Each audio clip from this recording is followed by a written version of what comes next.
books I'm going to share with you today are not works of fiction. No, these books apparently contain real-life spells and dark rituals that can raise the dead and summon demons, or the devil himself.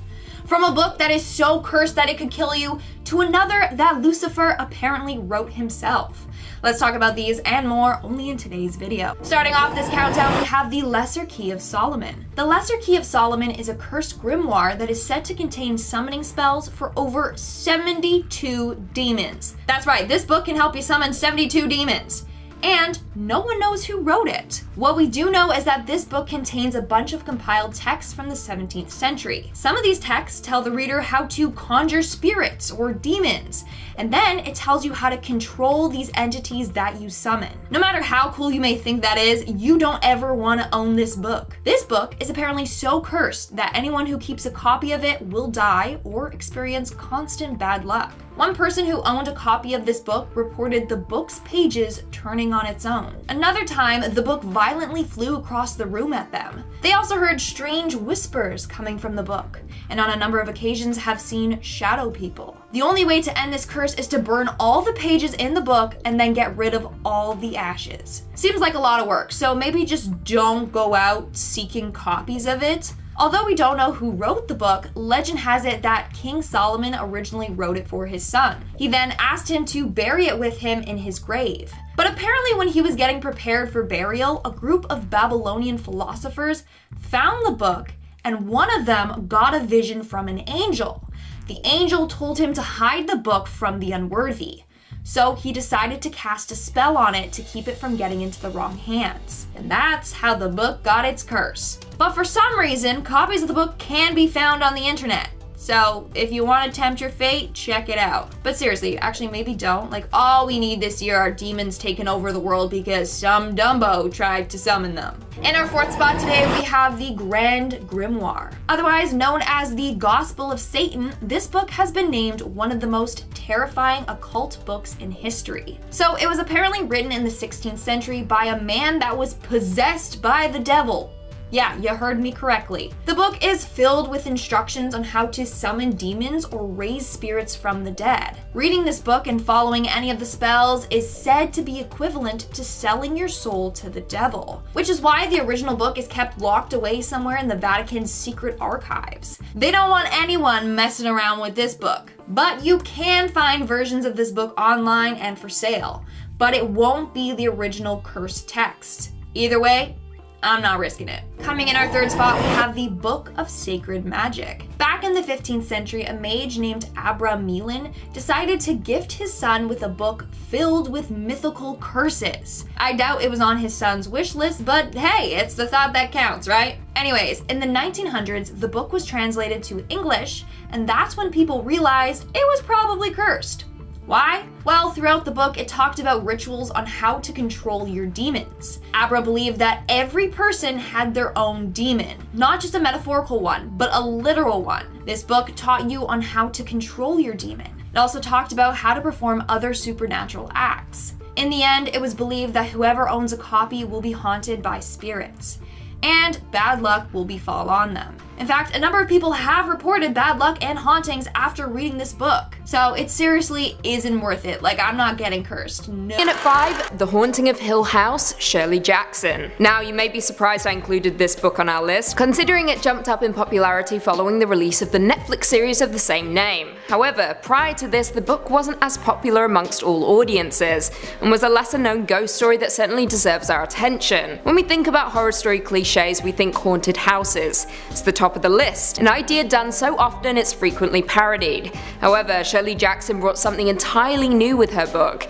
The Haunting of Hill House, which is simply the best haunted house story ever written to date.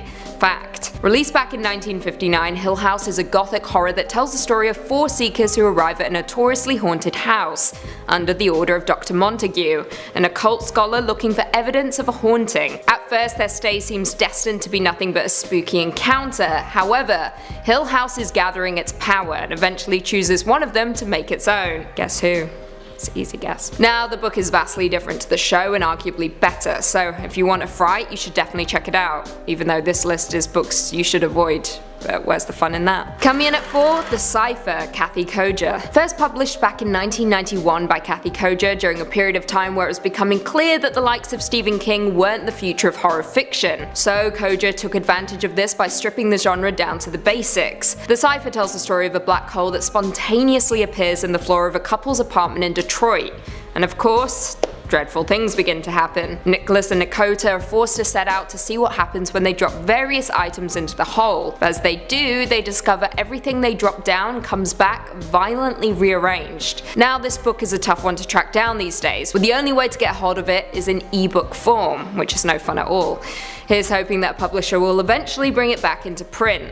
They would be doing us all an invaluable service. Coming in at 3, The Green Man, Kingsley Amis. Published back in 1969 by British author Kingsley Amis, The Green Man is often described as being 3 genres of novel in one: ghost story, moral fable, and comic novel. It is essentially a pastiche of a Jameson ghost story by a hardcore fan. The story follows Maurice Allingston, a man who has reached middle age and is haunted by death. It opens with Maurice's father dropping dead and continues as friends and family convene for the funeral. Now his problems are many and increasing throughout the story. How to deal with his own declining health, how to reach out to a teenage daughter who watches TV all the time, how to find another drink, and then of course, death. It's a ghost story but also a black comedy. It's confusing, yes, but also one of the best books on our list, and certainly worthy of your attention if you dare. Number 2, The Untitled Grimoires. You think a book with a name is scary? Imagine a book without a name. Coming up next on our list of haunted nighttime reading is The Untitled Grimoires. It was so scary they couldn't even deign to give it a name. The books are said to originate from a Wiccan high priestess named Persephone Adarasta Irene,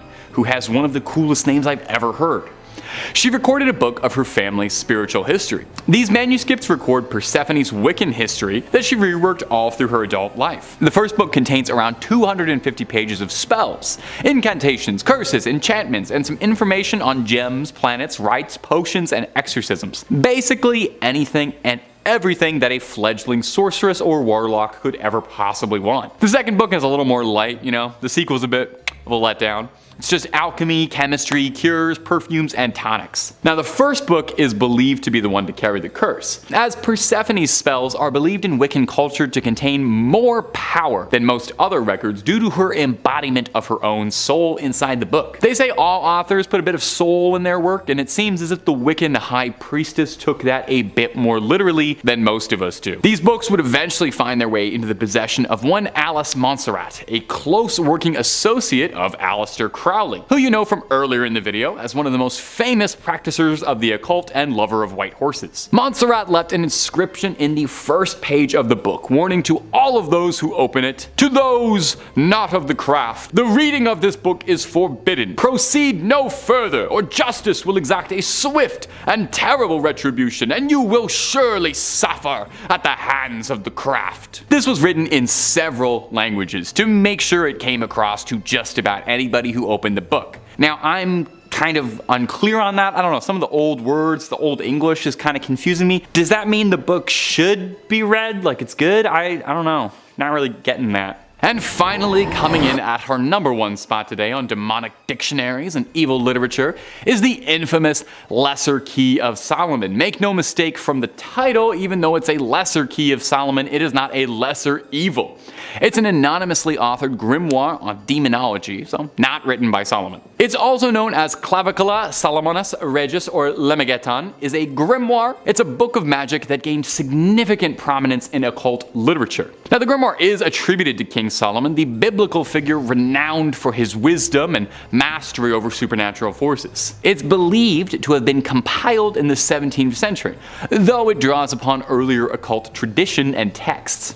The Lesser Key consists of several sections, or books, each focusing on a different aspect of magic and summoning. The most well-known is the Ars Goetia, which represents descriptions and instructions for evoking 72 demons or spirits, each with its own unique powers and abilities, kind of like Pokemon. These demons are said to be bound by King Solomon and can be summoned and controlled by skilled practitioners practitioners. Other sections of the Lesser Key of Solomon includes fan favorites like the Ars Theurgia Gorisha, Ars Paulina, Ars Almadel, and Ars Notoria. These sections delve into topics such as angelic invocations, the use of talismans and amulets, and rituals for obtaining divine knowledge and wisdom. Now, the grimoire has had a profound influence on various occult and magical traditions, including ceremonial magic, demonology, and the practice of spirit conjuration. It's been studied and referenced by countless practitioners, scholars, and scary YouTubers throughout history. Now, goes without saying, this is a potentially dangerous text. The act of summoning and working with entities described in the grimoire is not for the faint of heart, and really should be saved for those with a bit of spiritual expertise under their wizard hat. In conclusion, significant grimoire, very, very scary. I'm probably going to leave it closed for now. Its influence and legacy have persisted through the centuries, captivating the curiosity of those seeking esoteric knowledge and supernatural power, or those who are just kind of curious about the whole thing. Starting off this countdown, we have The Orphan Story. The Orphan Story is an adventure book about a Spanish teen who heads to the Spanish Empire in search for fortune. Doesn't sound like a scary story at all, right? Well, wrong. This book is apparently very cursed. So it was written in the early 1600s by a monk who broke his sacred vow. His name was Martin de Leon Cardenas. But here's the thing. The book didn't get published until 2018. Why? Because anyone who worked on the book or helped with its publication died under mysterious circumstances. Hence why people started to say that this book was cursed. For example, one editor died in a horrific accident. The other couple of editors died of strange illnesses. Now, you're probably wondering the same thing that I was. How come this seemingly innocent book got cursed? Well, that still remains a mystery. Some believe it was cursed after the author broke his vow. It was cursed as a punishment for his betrayal. Whereas others believe the book is cursed by the devil himself. But it seems as if the curse has been lifted now, so no need to worry. Maybe that's because the author is long gone. Once he died, the curse was lifted. Anyways, in 1965, a woman named Belinda Palacios discovered this book hidden in the archives of the Hispanic Society of America. Everyone warned her about the curse, but she didn't listen. She began working on this book for 2 years. Eventually, in 2018, it finally got published. And it's believed that the curse, again, like I said, is lifted. Either way, I'm not going to tempt my fate by reading it. But let me know in the comments below, are you brave enough to read this cursed book? In our fourth spot today, we have the Great Omar. This book has quite the dark past. So in 1909, a man named Sanzgorski decided to create a much fancier version of the book, The Rubaiyat of Omar Khayyam. Sorry if I pronounced that wrong. Anyways, he bejeweled it and made the cover look beautiful. It took him 2,500 hours to create. In the end, it had 1,500 precious stones / semi-precious stones, 4,900 leather inlays, and 600 sheets of 22 karat gold leaf. It's honestly a very beautiful book. But the thing is, no one wanted to buy this super expensive book when they could literally get the same book without all that for much cheaper. So all that time and effort was for nothing. No one wanted to buy it. Now, eventually it was put up for auction, but only sold for £450. Ugh. Now, the book was shipped, but it never got to its buyer. Why? Well, the ship it was being transported on was the Titanic, and the book went down with the ship. But wait, get this. Only a few weeks later, the creator of this book mysteriously drowns. Ain't that a freaky coincidence? But that's not all. A second version of this book was created and they called it the Great Omar II. It was then placed in a bank vault. But the bank was hit by a bomb during the London Blitz of World War II, and this copy was destroyed as well. Then a third copy was created and donated to the British Library, where apparently it is still to this day. But due to its dark past, many believe that this book is cursed and that bad things will happen to whoever owns it. I'd say, like, dang, that was bad luck from the get-go. Like, as soon as he created it, it was just bad luck everywhere. In our third spot today, we have the Voynich Manuscript. This manuscript was discovered in an old chest in Rome in 1912. and is believed to have been written sometime in the early 15th century. Now, there is a lot of mystery surrounding this book. For starters, we really don't know who wrote it. Apparently, it was purchased by the Roman Emperor Rudolph II, who believed it had been written by Roger Bacon. But Bacon lived in the 12th century, and the paper carbon dated to the 15th. So that doesn't add up. What the heck is going on? Now, the first known owner of the book was an alchemist named George Barish. One day he found the book in his library and he was like, okay, how the heck did it get there? I don't know this book. After him, the book was owned by a number of emperors and officials. Again, no one has ever been able to decipher this 240-page book. Even the best cryptographers and linguists in the world haven't been able to decipher it. Not only that, but the book contains images of plants that have been long extinct. And it also has images of intricate astrological signs. As a result, this book has been deemed the world's most mysterious book and the Everest of historical code breaking. Now, there are a number of theories associated with this book. One is that it was created by aliens, hence why we don't understand the language. It's some alien language. The second theory is that it was created by a demon or the devil himself. In fact, people think that by deciphering this book, it will unleash a curse and kill whoever reads it. This is also why the book has become one of the most feared books of all time. In fact, a number of people who have tried to translate this book have gone on to have years and years of bad luck. Coming in at number 2, we have the Book of Soyga, otherwise known as the book that kills. So I suggest you don't put it on your reading list. Basically, this book was created in the 16th century and is a Latin essay all about demonology. To this day, we still don't know who wrote it. But what we do know is that John Dee, who worked as an advisor for Elizabeth I, got the book in 1580. He spent the rest of his life trying to decipher the whole thing. He quickly realized that this book was no good. It talked about how to conjure demons and had a list of spells and stuff like that. Rumor has it that one section of the book he could not decipher at all. It was a page with tables filled with random Latin letters. But he was determined to decipher it. So him and his pal, who was an occultist and medium, apparently summoned the archangel Uriel. The angel apparently spoke through his friend and said that this book was made when Adam entered paradise. And also, apparently only Archangel Michael is the only one who can decipher the full book. The angel also warned them that the book was cursed, and anyone who deciphers the meaning of the coded tables would die 2.5 years later. Well, in the end, this book drove John to madness, and he died. After his death, the book was lost for the longest time, until 1994. That's when not one, but 2 copies were found. Crazy. But let me know in the comments below, if you had the opportunity, would you risk your life deciphering this book? I'm a little curious to see what it's about, but also I don't want to die, so maybe not. And in our number 1 spot today, we have the Devil's Bible. The Devil's Bible, otherwise known as the Codex Gigas, is this massive 310-page book said to harness evil and negative energy. It was discovered in 1648 when a Swedish army looted the city of Prague. During this time, they discovered this book, which is considered the largest medieval book in the world. Like I said, it was composed of 310 pages, but it is also 36 inches tall, 20 inches wide, 8.7 inches thick, and weighs 165 pounds.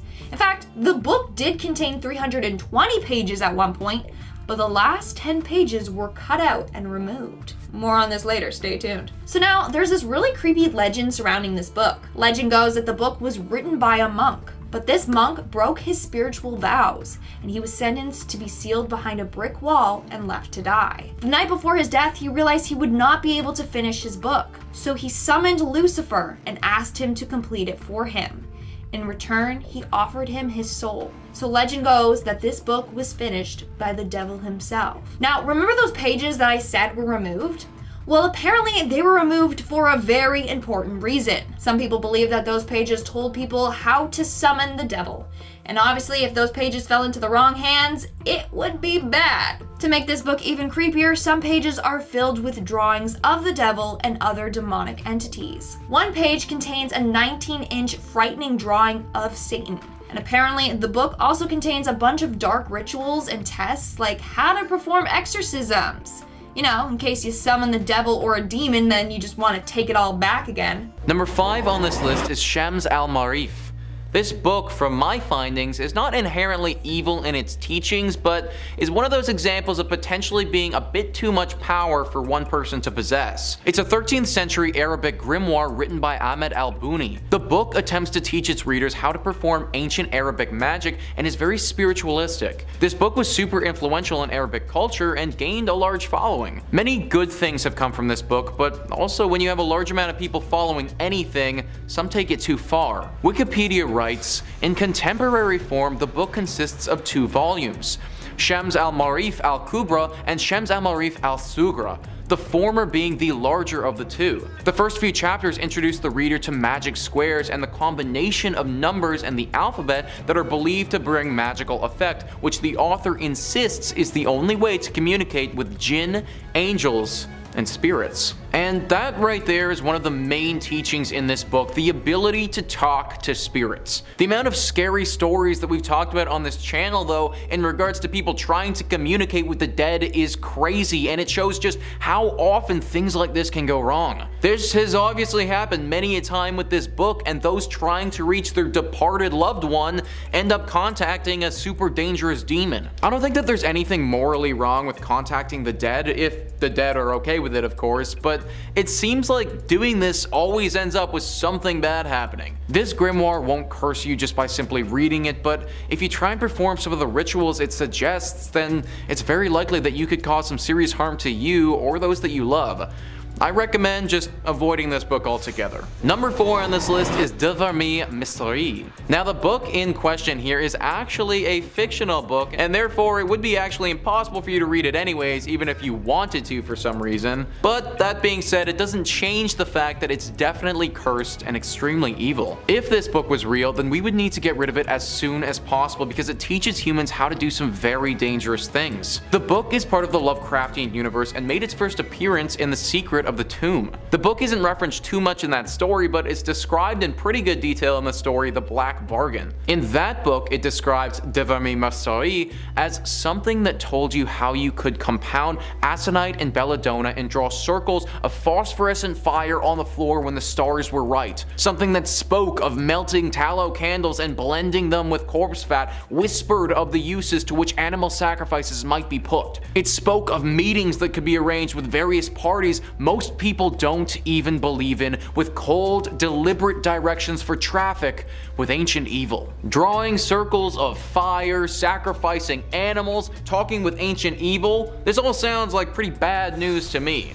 Especially the part that says you can arrange meetings with various parties. It's clear that not only can this book teach someone how to perform any number of spells and incantations, but some of those spells will deal with the summoning of ancient demons and creatures. And if we assume that this book is real and can be read, then that would also mean that the terrifyingly powerful gods Lovecraft wrote about would also be real. Meaning that this book could grant you the ability to summon Cthulhu or something even worse. Summoning your standard demon is already bad enough, but an all-knowing, super powerful god definitely raises the stakes a little bit. This book, from every description I can read about, sounds like something that's just far too dangerous for any human to use and wield safely. If it ever was real and you did happen to stumble upon it, best to avoid reading it at all costs. Coming in at 2, The Ritual, Adam Neville. If you're familiar at all with the Netflix film of the same name, you'll be surprised to see this on our list, and so high. Now that's not me diminishing the film in any way, but once again I'm straying from the popular and focusing on the unknown. Now The Ritual of course gained notoriety after the release of the film, but prior to that it was a hidden horror gem. The book follows 4 old university friends as they set off into the Scandinavian wilderness of the Arctic Circle in an attempt to reconnect with one another and escape their problems. However, tensions begin to arise within the group, and with little experience between them, a shortcut during their hike turns into a nightmare scenario that could cost them all of their lives. Things descend into madness when the group stumbles across an old habitation. Ancient artifacts decorating the wall and bones scattered upon the floor. It's haunting, and the last quarter of the book departs radically from what happened leading up to it, and the ending does not arrive until the final sentence of the book. It's chilling and just downright perfect. And finally, coming in at number 1, The Beckoning Fair One. Oliver Onions. Oliver Onions is among the greatest practitioners of the traditional English ghost story in the Silver Age. What tells these stories apart from more recent horrors is that they are not crude, they are slow and subtle. The Beckoning Fair One tells the story of a young down-and-out novelist who leases rooms in a decaying house, in the hopes of completing his masterpiece. However, as all classic ghost stories go, he discovers that he is not alone. But what makes this story truly frightening is that he is happy about it. Now, much like our previous numbers, the Beckoning Fair One is a little tricky to track down, but the best way to obtain it is by purchasing a copy of Anita Miller's anthology, 4 Classic Ghostly Tales, in which it appears alongside other masterpieces. Number 5. The Book of the Sacred Magic of Abramelin the Mage. The Book of Abramelin, or more formally, the Book of the Sacred Magic of Abramelin the Mage, is a Jewish magic text that is thought to date back at some point in the 14th or 15th century. Now, it wasn't this initial publication that gave it such a notoriety. There wasn't really a lot of book reviewing going on back then. It was when it was upheld by the 19th and 20th century magicians who made up the Hermetic Order of the Golden Dawn, which kind of sounds like a fake bad guy from an RPG, but is a British secret society dedicated to the practice, research, and upholding of old occult magic ways. Can't be that secret though, because I'm talking about it. One of the founders of the Golden Dawn, one SLM Matters, created the first ever English translation of the book in the 1890s, drawing from a 17th century French translation. Mathers' translation became the definite magic text of the 19th century, eventually helping inspire Aleister Crowley, the legendary occultist and fixture of one of the best Ozzy Osbourne songs ever. There's all kinds of spells and magic inside the text. Some highlights include spells on how to conjure someone into a donkey, summon a monkey to do your bidding, how to bring forth spirits to fetch you goods. The key point in the text, however, is an epic multi-month ritual that, if performed correctly, will allow the sorcerer to commune with their guardian angel other half. The book posits that everyone's guardian angel is another part of their essence, a spiritual other. The ritual involves, I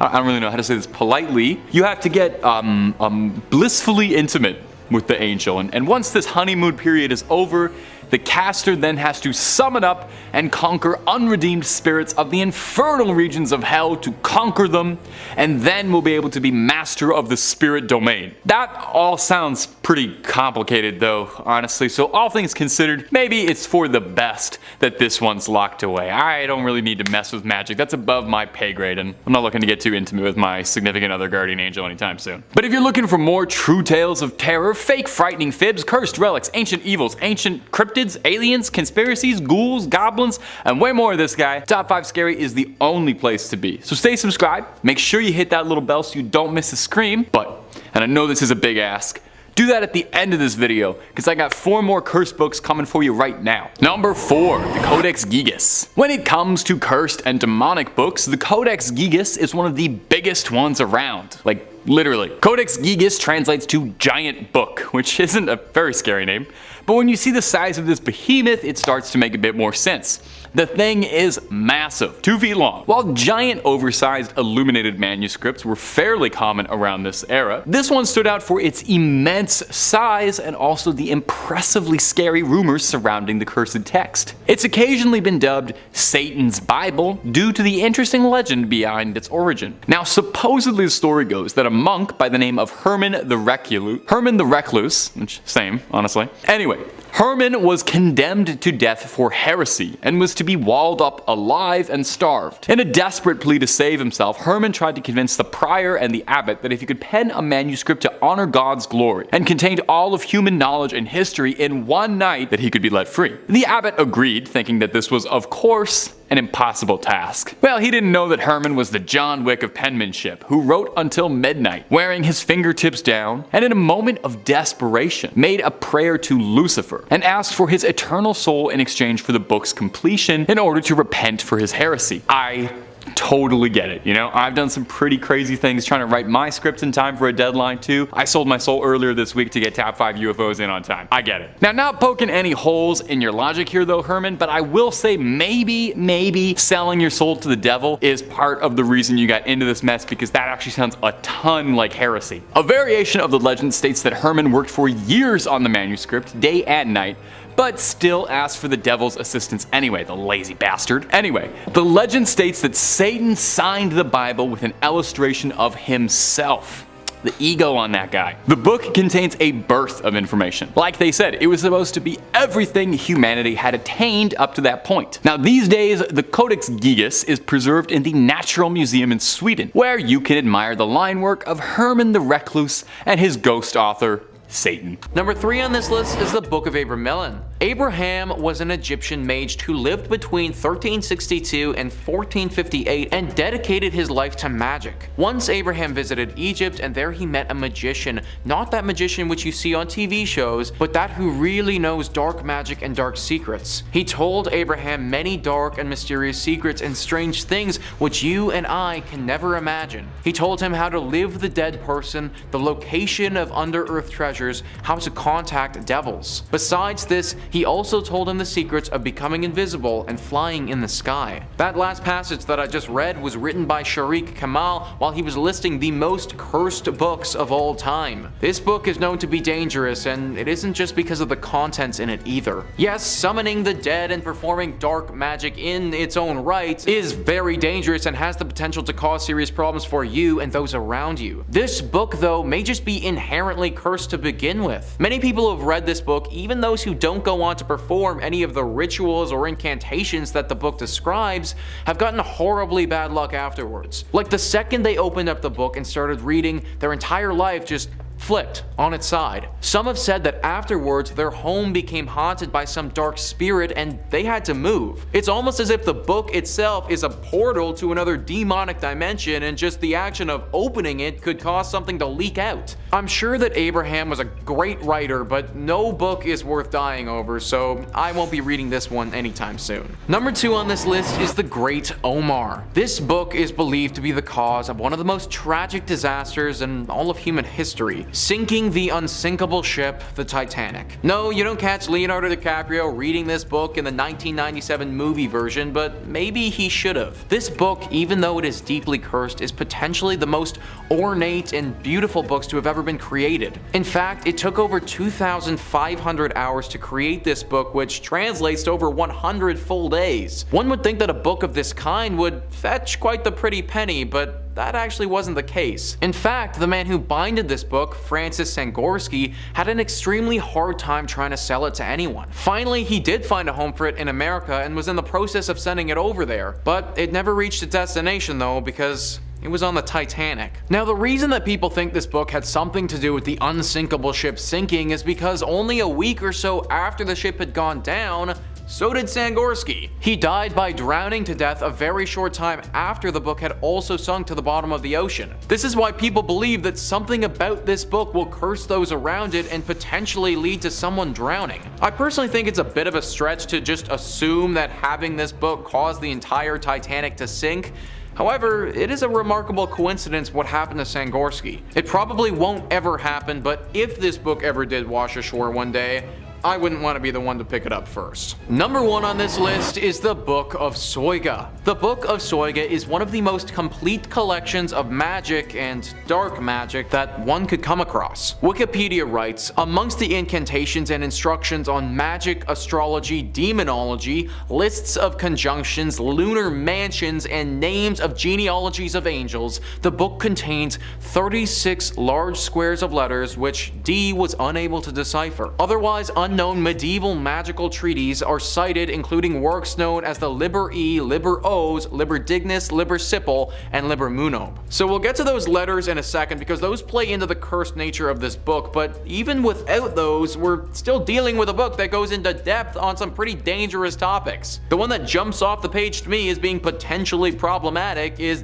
demonology, the study of demons and the hierarchy to them, and also the study of how to potentially summon them. This is certainly problematic and already a reason to not read this book, but let's get back to those letters. In 1608, there lived a man named John Dee. John Dee was fascinated with this book and wanted to figure out how to decode the letters. He reached out to the angel Uriel, and Uriel told him that only the worthy one will be able to crack the code. Truly a chosen one scenario where the book will reveal its secrets to the one that it decides. John Dee tried to decode it anyways, but then grim fate befell him and he died. Then, very mysteriously, the book disappeared from the face of the earth for almost 400 years, until it all of a sudden reappeared in 1994. Now, it's thought that trying to decode these letters could prove fatal if you aren't the one worthy to do so. There's over 7 billion people on the planet, so the odds that you're the one worthy one and won't die are pretty slim. Not the sort of odds that I'd want to take just to look at some strange medieval letters. Number 5 on this list is Long Lost Friend. This book is really interesting because even though there are multiple copies around the world, there's only one particular copy that has a serious curse to it. The book itself was written in 1820 by John George Homan and is basically a collection of spells and other folk remedies that would be very useful if you were running a farm. A lot of the content in the book has to do with healing livestock and casting a spell to have better yields come the harvest. One copy of this book, though, was pretty much directly responsible for the murder of its owner. Orrin Gray writes, while the book itself is intended to be benign, containing as it does wonderful and well-tested remedies and arts for men as well for livestock according to its original German title, the tome took on a rather sinister reputation following the so-called Hex Hollow murder committed by John Blymer, John Curry, and Wilbert Hess. The 3 men broke into the home of their neighbor Nelson Raymer because they said he'd put a curse on them and they were trying to find his copy of the Long Lost Friend and destroy it in order to end their affliction. Unable to do so, they instead killed Raymer and attempted to burn down his house. Raymer's supposed copy of the book never turned up. After this incident had happened, the men sort of came to their senses and it felt to them as if they'd been under a spell and lost their minds for a little while. People have theorized that the single copy of the Long Lost Friend that Nelson Raymer had owned was cursed and through its curse had basically set this tragic event in motion. Similar to the One Ring in Lord of the Rings, after it sabotaged its owner, it went into hiding and now no one knows where this book went. Hopefully it stays hidden and the curse it holds is never brought to the light again. Number 4 on this list is the Orphan Story. The Orphan Story is one of the few entries on this list where the subject matter isn't too demonic or troubling in nature. It's, as the title would suggest, a story about an orphan who at 14 years old leaves Spain to go on some adventures. The curse with this book seems to be when someone studies it. The story was written by Martin de Leon Cardenas in the early 1600s and since then has racked up the death toll for those who've worked on the book. A Peruvian academic, Belinda Palacios, has said, "I laughed it off, but I was a bit apprehensive at the same time. It's taken a while because the people who've worked on it have died, one from a strange disease, one in a car accident, and another of something else. A book that if you spend extensive time with it will inevitably lead to your death. No one knows where this curse originally started from. Potentially the author had written something into the book where if somebody spends a long time with the work, they'll eventually suffer a grim fate. Or potentially through the years of its publication, the book has had something sinister happen to it that then caused those who worked on it to suffer greatly. I find it very interesting that this curse only seems to apply to those that study or put great effort into the book. From what I've read, those who just simply read the book for pleasure will be fine. That being said, any book that has the potential to curse me with death is something that I'd like to keep off my reading list. Number 3 on this list is Tomino's Hell. Tomino's Hell is one of the most famous works from the Japanese poet Sajo Yaso, but it's famous for all the wrong reasons. It's not actually a book, so I'm leaving the parameters of this video a little bit, but it is a one-page poem that has dire consequences if read aloud. It was initially released in 1919 and started to gain some popularity because those who read it felt very troubled and uneasy when doing so. The poem's subject matter is very disturbing and graphic, and it's understandable why it would make somebody feel uneasy. It's about a child named Tomino who lived amongst abusive parents and decided to write all of her sorrows into a poem. That poem is found by her parents and they respond by locking her up in a cage and not feeding her. Eventually she dies from disease and malnourishment. So the poem itself is pretty bloody depressing to begin with. Throw on the fact that when you read it out loud you actually get cursed, and now we have one of the most dangerous pieces of writing in the world. Tomino's Hell, if you read out the poem in its entirety out loud, is said to curse you forever. The curse ranges in severity and can come in the form of almost anything. Illness, financial ruin, accidents, death of a loved one, or even death of yourself are all in the potential cards for what might happen if you read this poem out loud. One of the most famous instances of this is filmmaker Suji Terayama, who made a movie based on the poem and then shortly died soon afterwards due to illness. There have been countless others who have suffered similar fates after reading this poem as well. I've actually avoided reading the poem even silently while I was doing this entry and just read people's descriptions on it. For your safety and your family's safety, I recommend that you avoid it as well. Number 2 on this list is Codex Gigas. This book is often referred to as the Devil's Bible, and anything that's called that has to make this list. It's one of the strangest books in the world because even though it's only 320 pages in length, it actually weighs roughly 160 pounds. The origin behind this dark book is widely debated, but the most popular legend includes a Buddhist monk. It's said that in the 16th century, a Buddhist monk broke a promise to his master, and as a punishment, he chose to lock himself in a room and have no food or no water. He spent days in that room writing 310 of the current 320 pages in the book. The last 10 he couldn't finish though, and instead of enlisting the help of someone from our world, he decided to get someone else to help. It was the devil. He called to Lucifer himself, and Lucifer answered his call. The monk died, but Lucifer finished the remaining 10 pages and left his devilish mark on the book forever. The book is now locked up in Vatican City for safekeeping, but it's said that somebody stole those last 10 pages written by the devil, and nobody knows where they are now. What's written in those last 10 pages is also a bit of a mystery. The devil could have written horrible spells in there that could result in awful evil sweeping across the land. He may have also put a curse on those last 10 pages, and those who read it will fall victim to whatever curse he decided to leave behind. Who knows how dangerous this book could actually be? Either way, if you ever stumble upon Codex Gigas, I don't recommend giving it a read. Swinging in at number 2,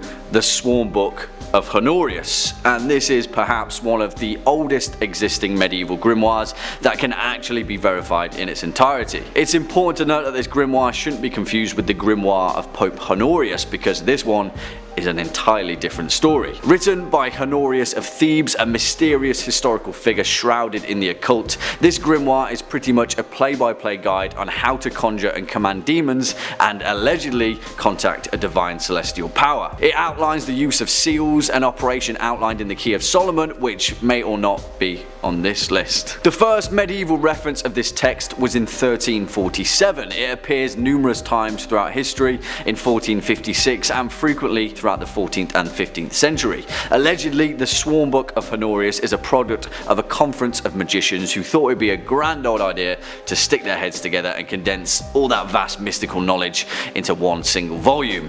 Well, that volume just so happened to be a staggering 93 chapters of demonic, all-powerful, mystical know-how.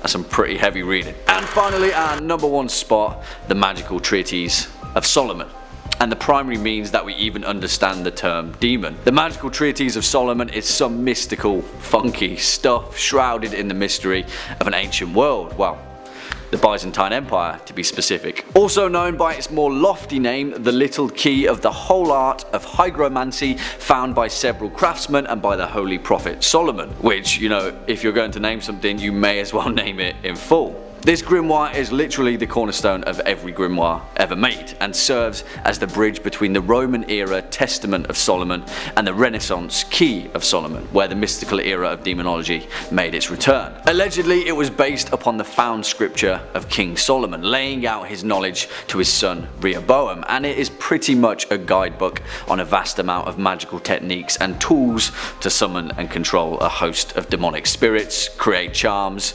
understand the differing means of divination, and heal through the powerful use of herbalism. Whatever your thoughts, there's no doubt that the magical Treatise of Solomon had a massive influence on everything from folklore and witchcraft to horror cinema and even Harry Potter, and whatever it is, it makes for a bloody interesting story. Number 5 on this list is the Treatise of the Vessels. The year is 1981. Harrison Ford has already taken the big screen a few times, but is he a leading actor? Yes, Raiders of the Lost Ark takes to the screen, and the beautiful George Lucas and Steven Spielberg brainchild officially solidifies Harrison Ford as being an elite A-lister in Hollywood. Well, this beautiful brainchild of theirs didn't just come out of thin air, but it was very likely inspired by the Treatise of the Vessels. This text is said to talk about some priceless treasures from King Solomon along with the Ark of the Covenant.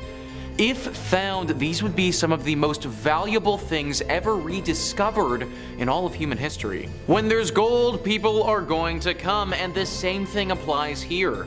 There are riches galore to be found if someone is able to get to the bottom of this mystery, and the secrets may be within the Treatise of the Vessels. The thing is, it doesn't tell you the exact location of the Ark, so our daring explorers will need to find out for themselves. In case you didn't know, the Ark of the Covenant is said to hold tablets containing the 10 Commandments.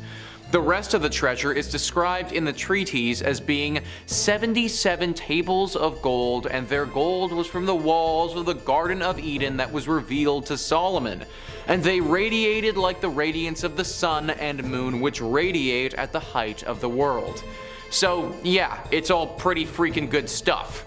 Although, I don't know if y'all remember the end of Harrison Ford's massive breakout movie, but discovering the Ark of the Covenant may not be the best thing ever. In fact, it's said that touching the Ark of the Covenant will result in death by the hands of God.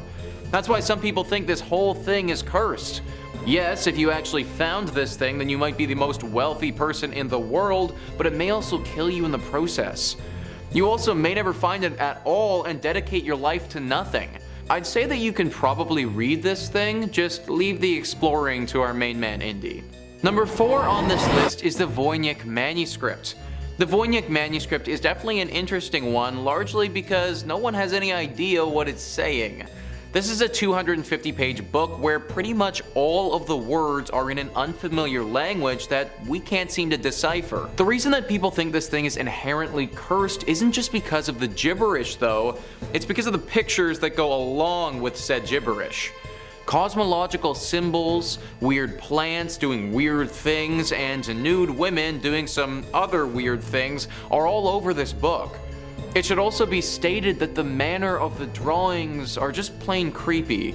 Like, there's nothing inherently evil or cursed about a plant or a naked woman, but the way that the book has drawn them out really does give me some serious devil vibes. Because of this, people worry that the book may be cursed. That potentially this is a book from the underworld which somehow made its way to our world.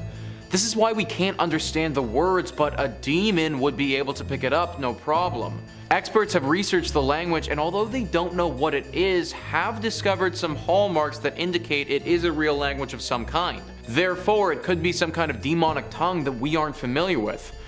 Granted, it could also be some other ancient language that's just been lost in time. Demonic language or ancient language, I think based on the drawings, it's clear that whatever is said is probably not PG stuff. Who knows how many gruesome or questionable things this book has been part of in its lifetime. Considering you wouldn't be able to read it anyways, I'd just avoid it altogether. Number 3 on this list is the Handbook of Ritual Power.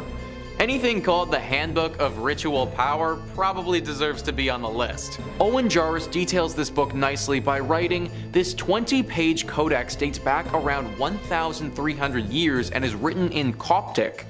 It contains a variety of magical spells and formulas including love spells, spells for curing black jaundice, and instructions on how to perform an exorcism. The text may have been written by a group of Sethians, an ancient Christian sect who held Seth, the third son of Adam and Eve, in high regard." The opening of the text references a mysterious figure named Bactiotha, whose identity is unknown. "I give thanks to you, and I call upon you, the Bactiotha, the Great One who is very untrustworthy, the one who is Lord over the 40 and the 9 kinds of serpents," a translation of the text reads. The researchers who translated and analyzed the text call it a Handbook of Ritual Power. It is now housed at the Museum of Ancient Cultures at Macquarie University in Sydney. The university purchased the codex in 1981 from a Vienna-based antiquities dealer named Michael Fackelman. Where Fackelman got it from is unknown. Spells, formulas, black jaundice, all of this sounds quite a lot like some of the other books that we've looked at in the first 2 parts of this series. A book that probably teaches humans some skills that we simply aren't ready to receive. A book that, if it fell into the wrong hands, somebody with evil intentions, could prove to be really, really bad. There are things that need to be left in the hands of higher beings, and making somebody fall in love with someone else may just be one of them. Keep this book locked up and away from prying eyes. Number 2 on this list is The Catcher in the Rye. The Catcher in the Rye is one of the most famous novels written in the last decade. However, some of its fame comes from a very dark and evil place. The Catcher in the Rye has been linked to many murders over the years. It is said to be the favorite of a large group of criminals who believe that the book is speaking to them. Many people think that this has has to do with the main character, Holden Caulfield, who feels like an outcast and doesn't fit in anywhere. One can imagine that this may be the same sort of feelings that a criminal would feel when they go through their adolescence, which is what Holden is going through in the book. Hundreds of crimes have been linked to this story, but the most infamous is the murder of John Lennon. Mark David Chapman, a lover of The Catcher in the Rye and a deep admirer of John Lennon, assassinated the musician on December 8th, 1980. It said that he believed he was saving Lennon's soul from the evil in the world and was preserving his innocence to live on. This could be a whole bunch of baloney though, because he's also said that he was jealous of the Beatle and wanted glory for himself. Whatever his true motives were, right after he fatally shot John Lennon, he pulled out a copy of The Catcher in the Rye and read it until the police showed up and apprehended him. Reading this book may not inherently make you an evil individual, but hundreds of crimes like this have been linked to this book, and it does certainly seem to pull at the nasty feelings that live inside of us. If you are going to read it, you may just want to say a prayer before doing so. Number 1 on this list is the Satanic Bible. The Satanic Bible was written by Anton LaVey in 1969, and it has been described as one of the most influential pieces of writing to impact modern day Satanism. The book is exactly as the title would suggest. It's a collection of essays, stories, and rituals with the main purpose of praising and worshipping Satan. Satanists regard this text as being an authoritative text, and for many of them it's reached scriptural status. Many cults have been based around this text, dark rituals have been associated to it, and it's been known to incite chaos. In fact, because of the devilish instances that have been associated with it, there have been many times where libraries, schools, and even prisons have banned the book from being there. This book is fully evil in nature and goes into deep detail about how to truly become one with the devil. It may not be haunted by one specific ghostly presence, but one could make the argument that it is haunted by Satan himself. The content is so demonic in nature and it has become such a successful read that it can be linked to hundreds of deaths over the years. These include ritualistic sacrifices, murders, and suicides. If you ever were to read this book, then I would recommend praying beforehand to avoid falling into a deep and somber rabbit hole. I'm sure that reading the book would be an interesting intellectual study, but surrounding yourself with that much darkness, it isn't healthy for the human mind. In third place, we have the complete book of Demonolatry. Written by S. Connolly, it boasts telling the reader how to discover powerful rites, magic, and practices that honor Satan and the demons. Now, this text, used by the traditional Demonolatry priesthood to train members of their covens, is part workbook, part textbook, and part reference book. It includes thorough chapters on demonology, history, demonic holy days, offerings, prayers, sigils, religious rites, and an introduction to demonolatry magic. Okay, this might be the first book I'm actually tempted to buy for myself. If only just to learn more about demonology history from someone that isn't Ed Warren for once. I love the Warrens and their work, but at the same time, it would be kind of neat to learn from a lens that isn't, as biased in Catholicism. Let's see what else it advertises. Learn how and why the ends, demonolatry sigils, ascension, and many other demonolatry methods have become standard practice among many theistic Satanists. It claims to guide students from pre-initiate to adept. It even delves into the depths of demonolatry, sex magic, necromancy, scarlet elixir rites, and red fluid sacrifice. See, that entire last phrase I can do without. Let me know what y'all think in the comments. Should I bother investing in it or not? In second place, we have the Grimorium Verum. The Grimorium Verum, which is Latin for true grimoire, is an 18th century grimoire attributed to one Alabek the Egyptian of Memphis, who wrote it in 1517. Like many grimoires, it claims a tradition originating with King Solomon. The grimoire is not a translation of an earlier work, with its original appearing in French or Italian in the mid-18th century, as noted already by A.E. Waite, who discussed the work in his book of ceremonial magic in 1911, stating that the date specified in the title of Grimorium Verum is undeniably fraudulent, since the work belongs to the middle of the 18th century and Memphis is Rome. Alrighty. One version of the grimoire was included as the Clavicles of King Solomon, Book 3, in one of the French manuscripts S. L. McGregor Mathers incorporated in his version of the Key of Solomon, but it was omitted from the key with his explanation. That apparently at the end there are some short extracts from the Grimorium Verum with the seals of evil spirits, which, as they do not belong to the Key of Solomon proper, I have not given. For the evident classification of the key is in 2 books and no more. I just love feuds. Andrew Shaw also published some of it in The Secret Lore of Magic, the Book of Sorcerers in 1957. Alrighty, time to break down all 4 books. So book 1 is described as concerning the character of demons, particularly the superior spirits of Lucifer, Beelzebub, Astaroth, while also including the many inferior spirits below them and their invoking sigils. Who wants to hear about what all the lesser spirits can do? Klonek has the power to bring money to those who make a pact with him. Musissin has power over important people and politicians. Frymost has power over women. Kleppoth can help you experience all sorts of dreams and visions visions. Kill can manifest dramatic situations and changes. Mersild has dominion over long and short distance travel. Clistherd can create confusion or enlightenment, depending on what you need. Serchade can make you see all sorts of natural and supernatural creatures. Hickpath can make a person think of you, no matter how far or distant they may be. Humans can bring you any book you desire. Seagal will cause all sorts of prodigies to appear. Brucissier can teach you the art of necromancy. Gouland causes all illnesses. Surgat can create every kind of opportunity for advancement. Montreal can help you move about unseen. Fruitimier prepares all kinds of feasts for you. Huiki Tigras, I tried, causes sleep in the case of some and insomnia in others.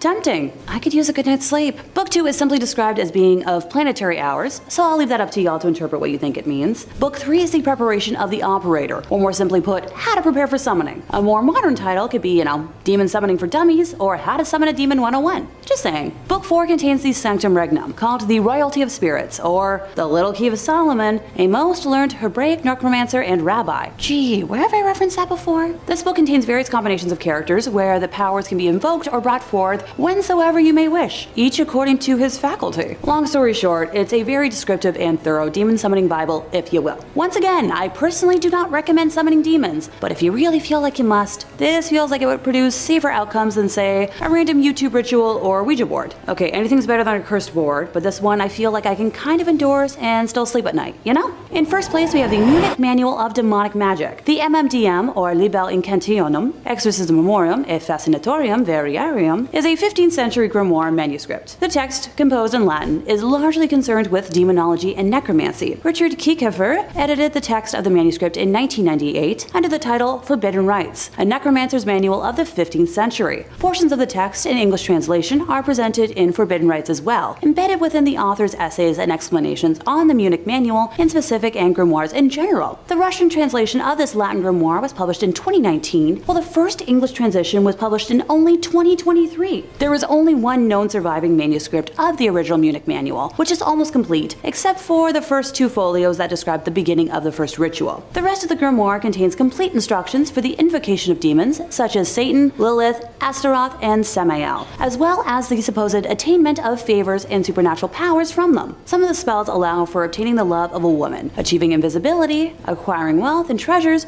or gaining knowledge. The text is accompanied by over 40 illustrations of magic circles and symbols to be used in the ritual. Pages 130 to 133 of the text include a list of 11 demons, similar to the one from the Ars Goetia. Since there are only 11, I suppose I could list them all off. Count/Duke Barbarous, Duke Cassin, President/Count Odious, King Curson, Duke Alugor, Prince Teob, President Fulak, Duke Generon, Marquis Tuvaris, and President Hani. Oh, and Marquis Sukax. I promise I did my best with pronunciations. Most of the text is in Latin, with the exception of 2 appended materials in German and Italian. Makes sense to me. Anyone feel like learning a dead language? Number 1. The Voynich Manuscript. The Voynich Manuscript is a coded book that was believed to have been written at some point in the early 15th century. It was discovered in a locked chest in Rome in the year 1912, and deciphering its history and, more importantly, its meaning has been a goal of several different scholars for many years before and since. Its first known owner was believed to be Rudolph II. Rudolph apparently thought that the mysterious book had been written by Roger Bacon, and purchased the book for a huge amount of money, roughly 600 ducats of gold. The first 100% confirmed owner of the text was an alchemist named George Barish, who found the mysterious book in his personal library, unsure of its origin. It was passed from him to a variety of scholars, emperors, and officials, all of whom failed to decipher its bizarre text and illustrations. Several of the world's best cryptographers from the First and Second World War have tried to decipher its 240 pages, and have not found any way to read the book. Some of the pictures include detailed sketches of plants that are not found in nature, and zodiac signs. As you might expect, there are several theories about the purpose and the author of this book, with some believing that it was a herbology text written in a lost shorthand, and others having more outlandish theories that it was created by aliens from another world. One theory is that the book was written by either a demon or the devil himself, and that anyone who manages to translate its contents will unleash a curse upon the world. A theory they believe is bolstered by the fact that several people who have attempted a translation have gone on to suffer several years of bad fortune. Whether the origin of this book is human or demonic in nature, it is still the most mysterious and curiosity-inducing book in human history. Number 5. The Necronomicon. To ease our way into this list, let's begin with a supposedly completely fictional book, created by the famous writer H.P. Lovecraft. Also referred to as the Book of the Dead, the Necronomicon appears in several of Lovecraft's stories where it was supposedly written in the early 1700s by an Arabic man named Abdul al-Hazrad, who was a devotee of the demonic deities Yog-Sothoth and Cthulhu, before he was apparently horribly devoured by an invisible demon in front of a presumably very confused and very terrified crowd. After this, the work was apparently translated and passed down over the years, having versions made in Greek, Latin, and English, while simultaneously being banned by various political and religious figures throughout history. Lovecraft was very sparing with the details about the contents and appearance of the book, believing that the mystery made it more frightening, though sections of it are quoted in his stories, such as the famous couplet appearing in The Nameless City, which goes, "That is not dead which can eternal lie, and with strange aeons even death may die." Over the years, Lovecraft was asked several times if the Necronomicon was in fact a real book, but he would always answer that it was not,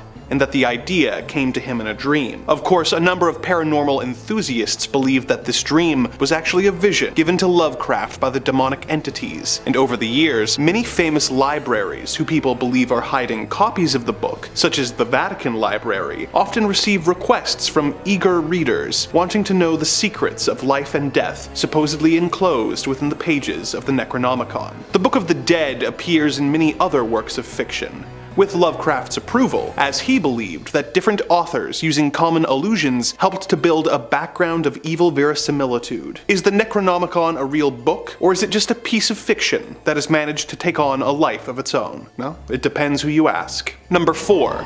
The Lesser Key of Solomon. The Lesser Key of Solomon is a grimoire compiled in the 17th century from materials that were already centuries old at the time of the book's original publication. The volume is divided into 5 books, one of which contains instructions on how to grant the practicing magician an eidetic memory and the ability to instantly learn materials. Another of the books teaches the user how to contact angels using a wax tablet and a method known as scrying. 2 of the other books describe the 24 different angels and their relation to the 24 hours in the day, and the 360 spirits of the degrees of the zodiac. However, the Lesser Key's most famous book is known as Ars Goetia, which contains 72 sigils, each representing a different demon, as well as instructions on how to summon the 72 demons, and even how to control them. Before you go searching for a copy at Barnes & Noble, consider the following. The Lesser Key of Solomon is apparently a cursed book, with anyone who owns a copy of it reportedly being subject to constant bad luck, or in some cases, even death. Some owners of the book have reported seeing the pages turning by themselves, and even flying across the room, while hearing whispers and seeing dark shadow people. If this warning has reached you too late, and you have already fallen victim to this horrible curse, the good news is that it can apparently be broken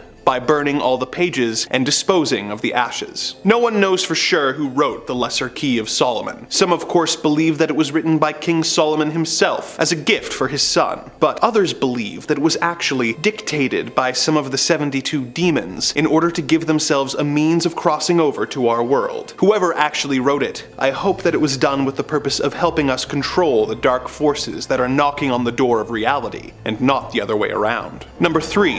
The Book of Soyga.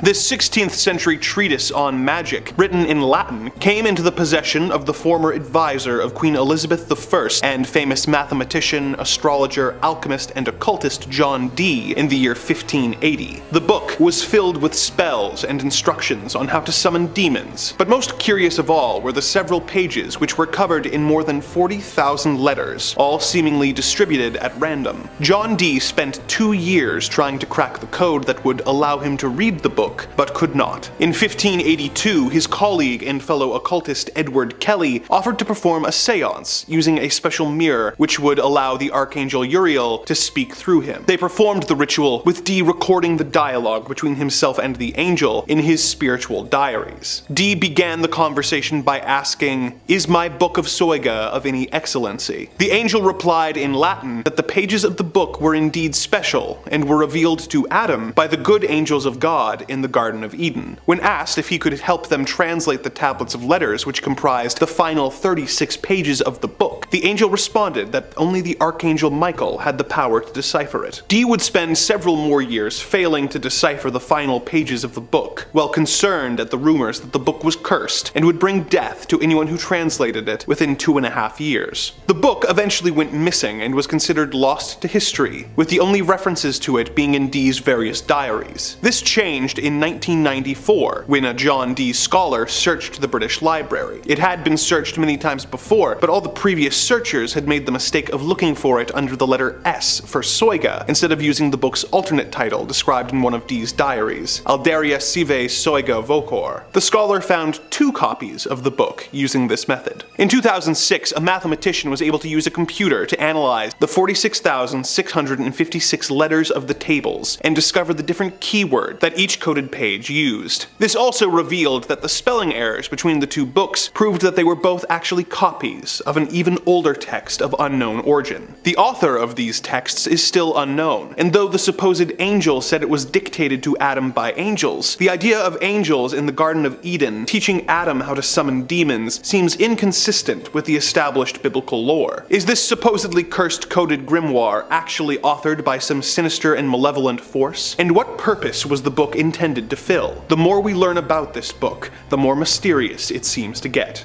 Number 2 on this list is the Dresden Codex. Owen Jarvis details once again the Dresden Codex beautifully by writing, "The Dresden Codex is a Mayan text dating back around 800 years. It contains 39 beautifully illustrated sheets with texts and images on both sides. Research published in 2016 in the Journal of Astronomy and Culture indicates that the Codex records the phases of the planet Venus so that the Maya would be certain that their ceremonial events were being held on the correct day. The Maya had a really elaborate ritual set of events that were tied to the calendar," study researcher Geraldo Aldana, a science historian at the University of California, Santa Barbara, told Live Science. They were probably doing large-scale ritual activities connected to the different phases of Venus. Now, for those who don't know, Venus, albeit a very beautiful planet, is often tied to Lucifer. It should also be noted that the Mayans were known to perform the occasional human sacrifice, and I don't think it's a stretch to say that this text most likely contains dates when human sacrifices are to be performed. The Dresden Codex would have acted as an agenda to make sure that our Mayans kept on track with their sacrificial rituals to honor Venus. For this reason, it's thought that this codex is cursed with the souls of those who were sacrificed. It's also very dangerous to perform any of these rituals, as they will likely involve the loss of human life and potentially reaching out to some very dangerous gods. This is the oldest surviving Maya book, and for that reason needs to be kept around for research, but I wouldn't recommend the average person giving it a read. And finally, number 1 on this list is Liber Linteus. This text is currently considered to be the longest lasting Etruscan text in all of history.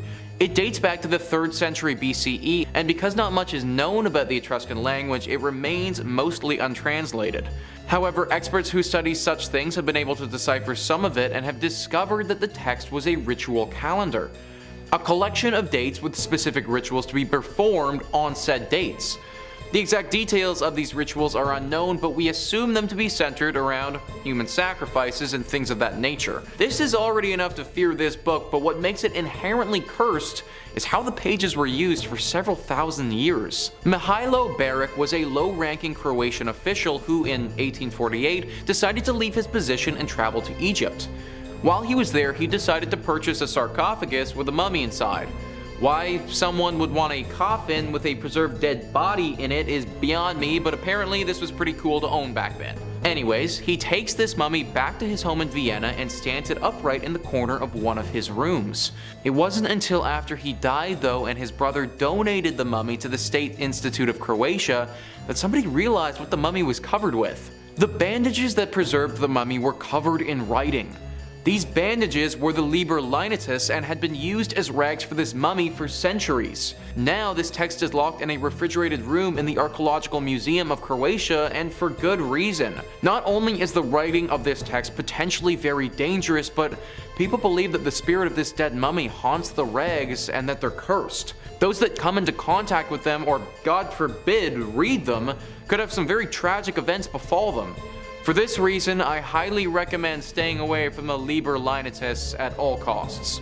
Number 5 on this list is the Picatrix. The Picatrix is a large grimoire compiled of all Arabic magic. The content associated with this book is so abhorrently graphic though that it's often avoided by people who study such books. The book lives in the world of astrology and tells its reader that their magical abilities will be powered by the stars. In the book, you can be able to hone the power of planets like Saturn and Jupiter and use that power to your liking. Typically, the spells in this book though are of an evil nature. The spell that follows is about creating a wasteland for you to live in. On the day and hour of Saturn, with the second face of Capricorn ascending with Saturn standing in it, place the thin sheet in the place that you desire to be depopulated. The harmful power of Saturn will flow into it and it will never be populated for as long as the thin sheet shall stand there. The spell there doesn't even explain that you need to coat this thin sheet that you're using with fluid from a pig's brain for it to work. However, it's grotesque spells like this that have many experts avoiding this book at all costs. The book is filled with rituals and spells that are just plain wrong, and honestly, I don't know if even praying beforehand is enough to read this book. I just avoid it at all costs. Number 4 on this list is Fahrenheit 451. Fahrenheit 451 is a book that was written by Ray Bradbury that was published in 1953. The book is all about a dystopian United States where books are completely outlawed, and if anyone is to read a book, then these people called firemen will attack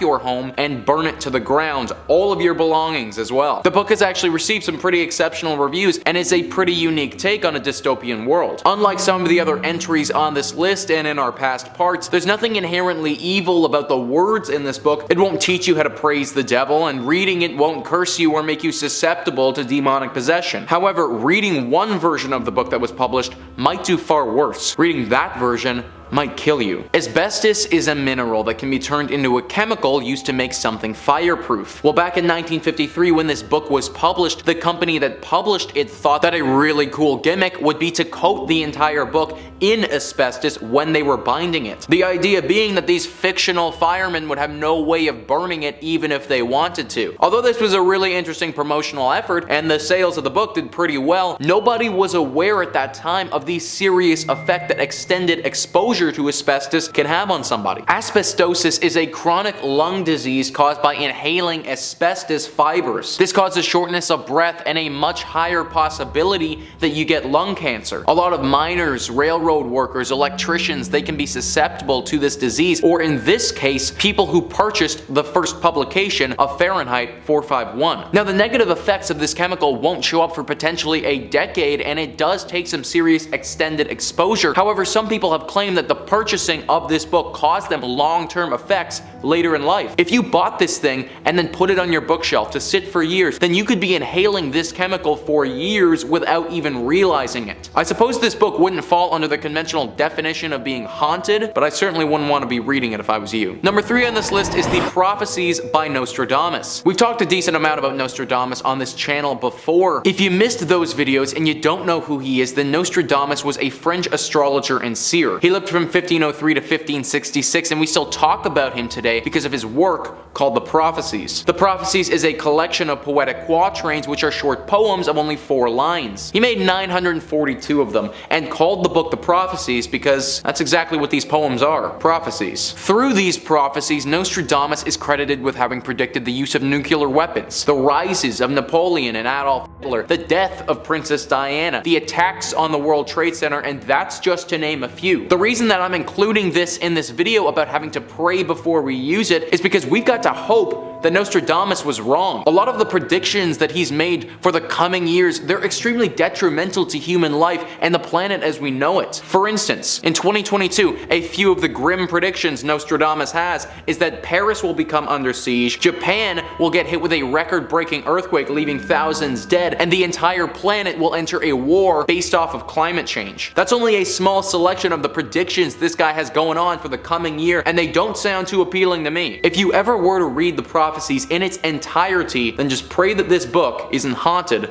with the truth. Number 3. Annabelle. The most famous item in the Warrens' occult museum is of course Annabelle. She has featured in the Conjuring films, as well as a few movies of her own, and has made people really think twice about buying any dolls secondhand. According to the Warrens, the doll, who in real life is a simple Raggedy Ann doll, not a creepy looking toy like in the movie that no child in their right mind would ever play with, was given to a nursing student in 1970 by her mother. The doll began exhibiting strange behavior, and the nurse and her roommate contacted a medium who said that the doll was being possessed by the spirit of a woman named Annabelle Higgins. The two took pity on the spirit and allowed it to stay in the doll. The doll began escalating its scary behavior. They threw the doll away, but it somehow appeared in their apartment again, leaving threatening notes. The two contacted the Warrens, who told them that Annabelle was really a demon. The Warrens took the doll away and made it the centerpiece of their museum. Of course, there is no documentation of any of this,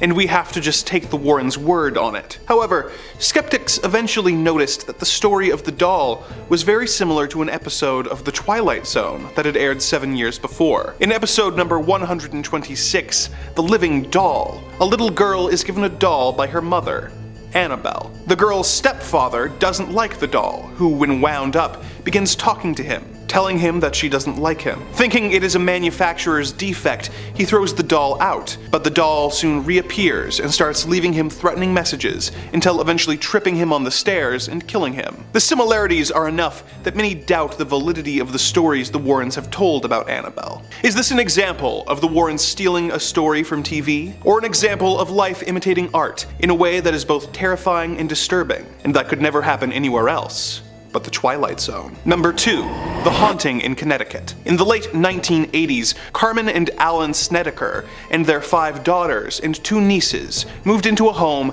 in Southington, Connecticut, as their oldest son was suffering from Hodgkin's lymphoma, and they wanted to be closer to his doctors. The home that they rented turned out to be a former funeral home, which made the family a bit on edge, but they chose to stay regardless, as it was difficult to find an affordable home for such a large family. Things began getting strange, with objects disappearing, and the children reportedly seeing a man with long black hair around the house. The eldest son began exhibiting strange and violent behavior, and doctors diagnosed him with schizophrenia. His parents decided to consult Ed and Lorraine. They spent weeks in the house to get the full demonic experience and declared that the home was filled with great evil because the morticians who had worked in the home had been practicing necromancy. They performed an exorcism, and things more or less returned to normal. The story would eventually be adapted into the Haunting in Connecticut film, and the Warrens published a book detailing the case called In a Dark Place, which was written by them with the help of horror novelist Ray Garton, who was hired to interview the Snedekers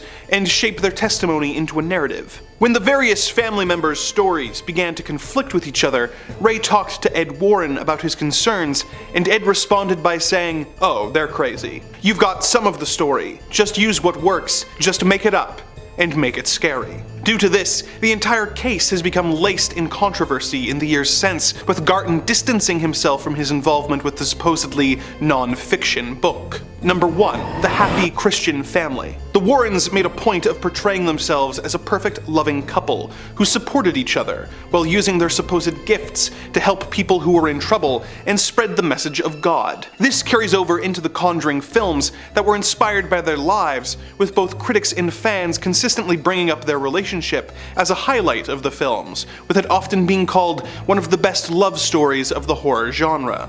But in real life, they were not quite the shining example of God's perfect couple that they would have you believe. Lorraine Warren had a very large role in shaping how her and her late husband were portrayed on film, with some very specific demands written into her contract. Frankly, a little too specific. Her contract with Warner Brothers explicitly states that neither Ed or Lorraine Warren could be depicted engaging in a physical relationship with in the Conjuring series. Furthermore, neither the husband or wife could be depicted as participating in an extramarital relationship. But why these extremely specific demands? Well, In 2017, a woman named Judith Penny came forward, saying that when she was 15 and Ed Warren was in his 30s, Ed began a physical relationship with her and moved her into his and Lorraine's home, with his wife's knowledge. When Judith became pregnant with Ed's baby, Lorraine, the supposed staunch Catholic, was the one who persuaded her to terminate the pregnancy to avoid a scandal that would ruin the Warrens' careers. As if that weren't bad enough, Judith claims that while living with the couple, they would argue constantly,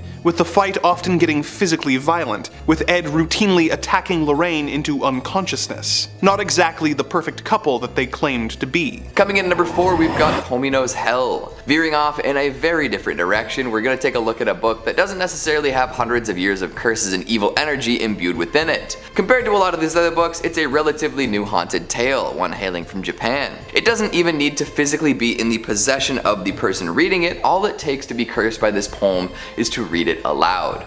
That's dangerous. Stories of this damned poem started showing up after the author, Saijo Yaso, published a collection of his work in 1919, so I guess it is over 100 years old now. Huh. After losing family members in World War I, he took the grief and pain he was experiencing and put it into words. It's not a very long poem, so you could definitely read it in one sitting. I'm not going to read it aloud today for obvious reasons, but we can do our best to summarize the tale and delve into the haunted story. A lot of the details are left up to interpretation, but the general idea here is that it tells the tragic tale of an abused girl who was left to die by her family. Not a pretty picture. Years later, as rumors circulated, a director decided to make a film based on the poem. After completing his project, he suddenly died with no explanation, causing people to worry even more. This helped the poem make its way into circulation as an urban legend. The internet helped a great deal, and a recounting of the tale in a more modern book did wonders as well. So nobody can be exactly sure where the cursed nature of the poem originated, whether it was the internal turmoil of Saijo Yaso, the unfortunate end of the director, or the general negative energy associated with it in the eye of the public. Regardless, this is one piece of writing that you do not want to be reciting. If you're extra brave though, give it a shot. Let me know how it goes. I will not be taking that risk today. Coming in at number 3, we've got the Book of Abramelin. Heading back in the direction of spellcasting and dark magic, here we have a tome written from the teachings of a mage. Apparently back in the 16th century, a traveling writer named Abraham came across an old wizened mage. This man had seen it all and was privy to some of the world's darkest secrets. The mage told Abraham all he knew, and Abraham took those lessons and wrote them down in a book. Interestingly enough, he dedicated this tome to his son. What's better than a book of forbidden knowledge from the old man, right? This mage taught Abraham many things, from how to raise the dead to how to conjure destructive spells. To achieve many of these effects, one would have to find and control their own personal demon. This act is very dangerous, as if the demon decides to break free, all hell could break loose. Literally. However, for those with the discipline and questionable morals to pull off such a feat, they could achieve things that many only dream of. Invisibility, flying, discovering hidden treasures, the works. At the turn of the 20th century, an English translation of the book was published, leading to all sorts of new rumors of curses and evil magic. So if you do manage to get your hands on a copy, be careful while perusing the contents. Number 5 on this list is Scary Stories to Tell in the Dark. You may be familiar with this title because there was actually a movie adaptation that hit the screen super recently. Back in 2019, Scary Stories to Tell in the Dark came out in film format. But this movie was based off of a book, and for the longest time, this book was super banned. SCMP says this one stands out on the list because unlike the other banned or challenged books, Scary Stories is not political and it doesn't contain any references to drugs or sex. So why were these collections of horror stories so controversial? Some of the stories could be pretty scary, and parents felt that they were inappropriate for their children, which is fair considering these are stories about being buried alive, cannibalism, and way more. But for many people, the real issue was the artwork by Stephen Gammell, an incredibly talented illustrator who no doubt caused nightmares for thousands of children since the book's first publication in 1981. So literally, guys, this book got banned because it was too scary. Think about that for a second. The author literally did too good of a job at making a horror book that people thought no one should read it. If I was the guy who wrote this, then I wouldn't know whether to take that as a compliment or like a criticism, to be honest. The people who banned this thing couldn't hold it down forever though, because at the end of the day, it is some great literature for those who love horror. Number 4 on this list is Fire and Fury. Now, this one I felt like I had to bring up because it happened really recently with the former president of the United States. Skyscape says Wolf's gossipy tell-all describes a dysfunctional presidency perpetually in chaos,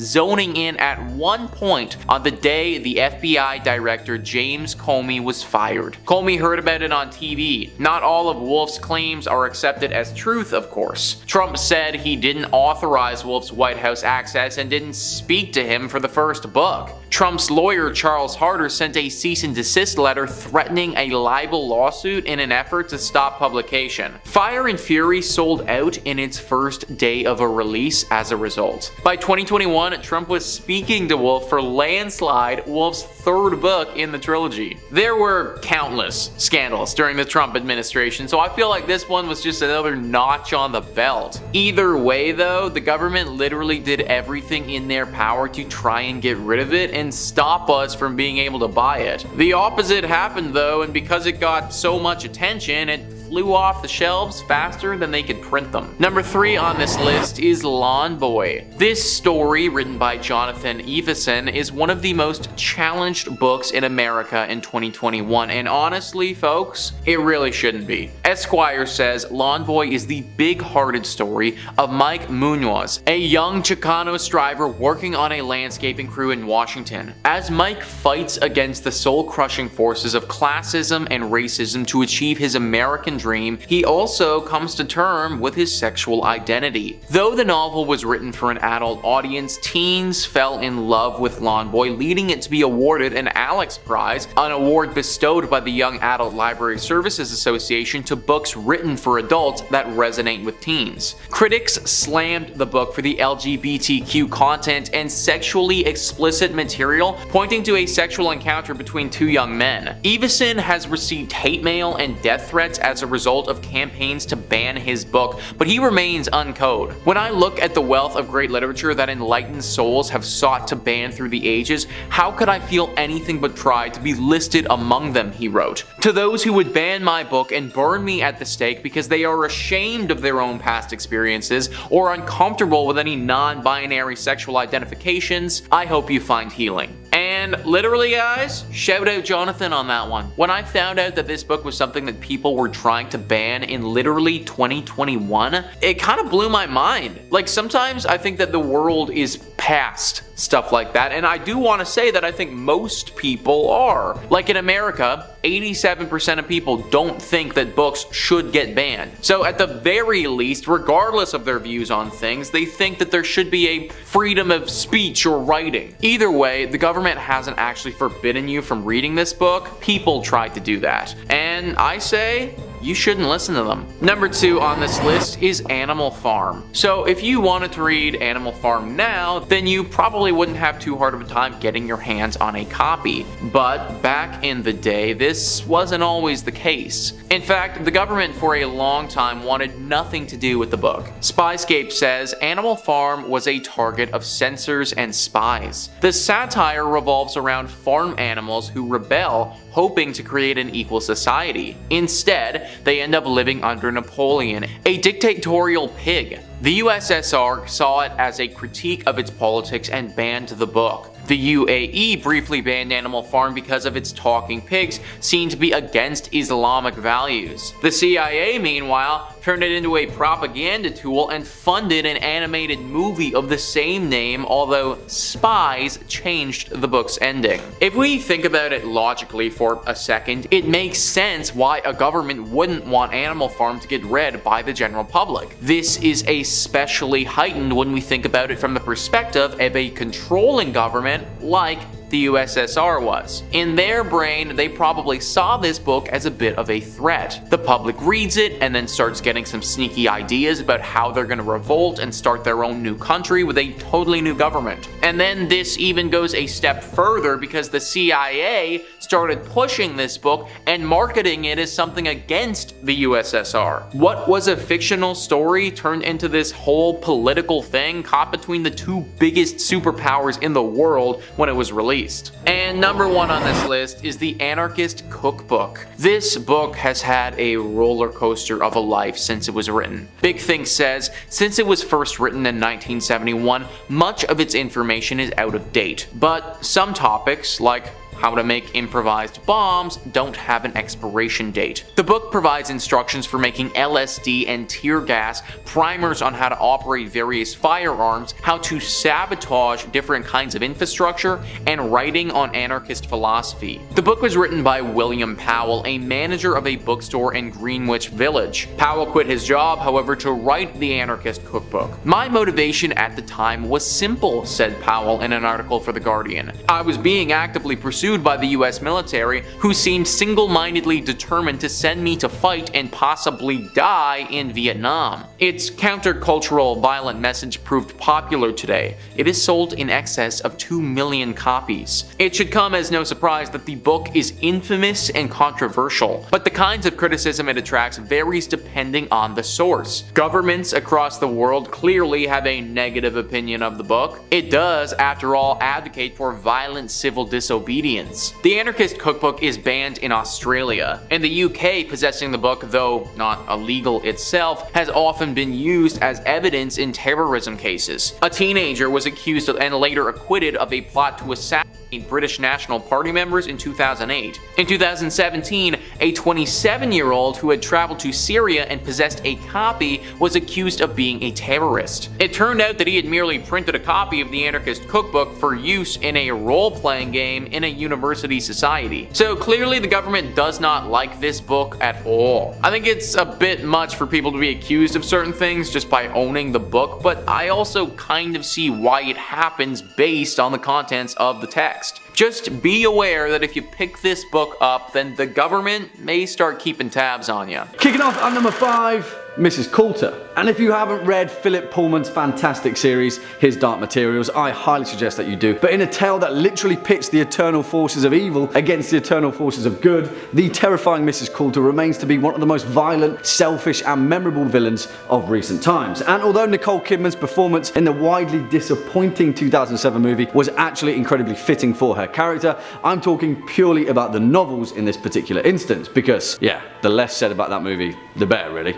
And it's an interesting one because if you know nothing about the novels, Pullman's His Dark Materials is a young adult trilogy that covers some incredibly weighty themes, but it's in the later implication of Mrs. Coulter's actions where the true consequences of her villainy were finally revealed. Although that's definitely not to say that throughout the story she's not the literal definition of evil wrapped up in an aesthetically pleasing package, because that's exactly what she is. Now, I'll try my hardest not to spoil the character of Mrs. Coulter, but perhaps the best way to describe the nature of her evil is with her demon. You see, in the world of His Dark Materials, people are explicitly connected to a creature that serves as a physical manifestation of their human soul, which appears as various kinds of creatures from the animal kingdom. In this instance, Mrs. Coulter's demon was a male golden monkey that on the surface appeared to be a beautiful, curious creature, and alongside his human familiar, the two of them would entice and flatter adults and children alike whilst working for the General Oblation Board, the secret arm of the Magisterium, a corrupt holy church. Like I said, weighty. Her demon perfectly reflected Mrs. Coulter's personality as a beautiful creature on the surface, but running deep with malevolent intentions. On one occasion, her demon was seen tearing the wings off of cave bats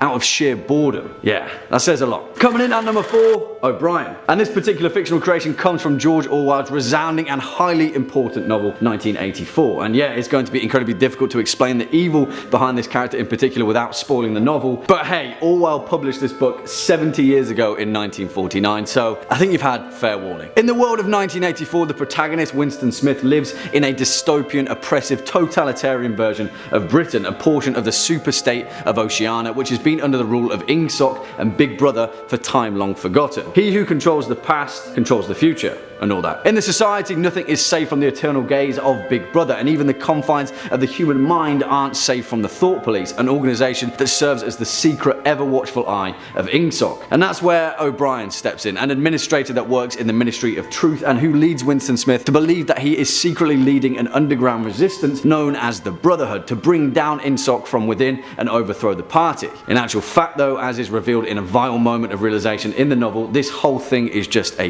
game to O'Brien. and he in fact finds great joy weeding out citizens that aren't completely loyal to the party and to Ingsoc. O'Brien's entire method of operation is to lure in anyone who even questions the party's authority by pretending to be on their side and buy into their model of rebellion, and then of course instead arrest them and cure them through moments of perverse torture of the human mind. I mean, compared to some entries on this list, O'Brien is the definition of a very human fear. He exemplifies totalitarian authority with every morsel of hope that he extinguishes. In his own words, if you want a picture of the future, imagine a boot stamping on a human face forever. Yeah, although perhaps not the root of all villainy, this guy comes pretty close. Next up at number 3, Euron Greyjoy. And please, no, don't panic, I'm not talking about the show's representation of Euron Greyjoy, but purely the book series. Although I still love the show for the most part, Euron Greyjoy wasn't given the portrayal that his character deserved, and there's no denying that in George Martin's A Song of Ice and Fire, the Crow's Eye himself, Euron Greyjoy, is one of the most terrifying villains in the whole of modern fantasy. And again, it's because of his humanity, or lack thereof. Now, George Martin is one of the finest writers of our time and has a particular knack for creating characters of pure evil, down to the fact that he segues the conventional notions of light and dark and instead focuses on areas of grey. But no.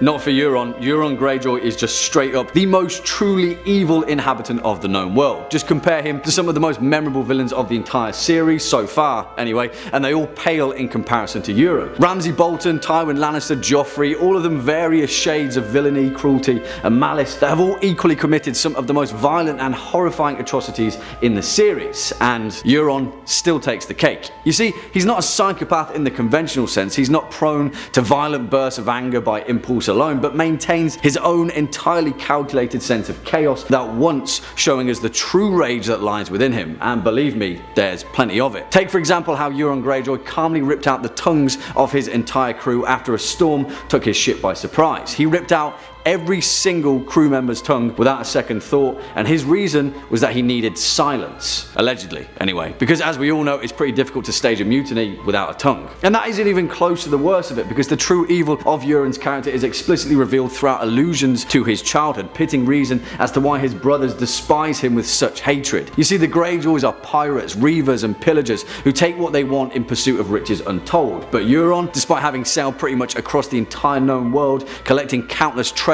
along the way and becoming the most successful Iron Islander of all time, he keeps none of it for himself. Euron isn't in it for the plunder. Perhaps then his violent nature would make sense. He's in it for something else entirely. What that something is, only he'll ever know, and that's the terrifying part. Coming in at number 2, we have Babadook. Also, do you guys say Babadook or Babadook? Because let me know which way is the right way. Politely, let me know. Anyways, the 2014 movie Babadook is pretty freaking creepy, not gonna lie. And of course, there's that famous scene in the movie with that creepy ass pop-up book. Well, fans loved it so much they wanted a copy of this book in real life. So the creators listened to the people and created limited copies of the Babadook book. In 2015, 6,200 pop-up books were created. Later, they did do a second release, but after that, they said they were no longer making any more copies of the book. People were then selling them on eBay for like $500. Anyways, a couple of people claimed that the book they received was cursed or haunted. Being in the same room as the book made them feel uneasy. They literally became super dizzy and sick. One person was even reading the book when she passed out. She woke up the next day on the couch with no recollection of what happened the night before. So be careful.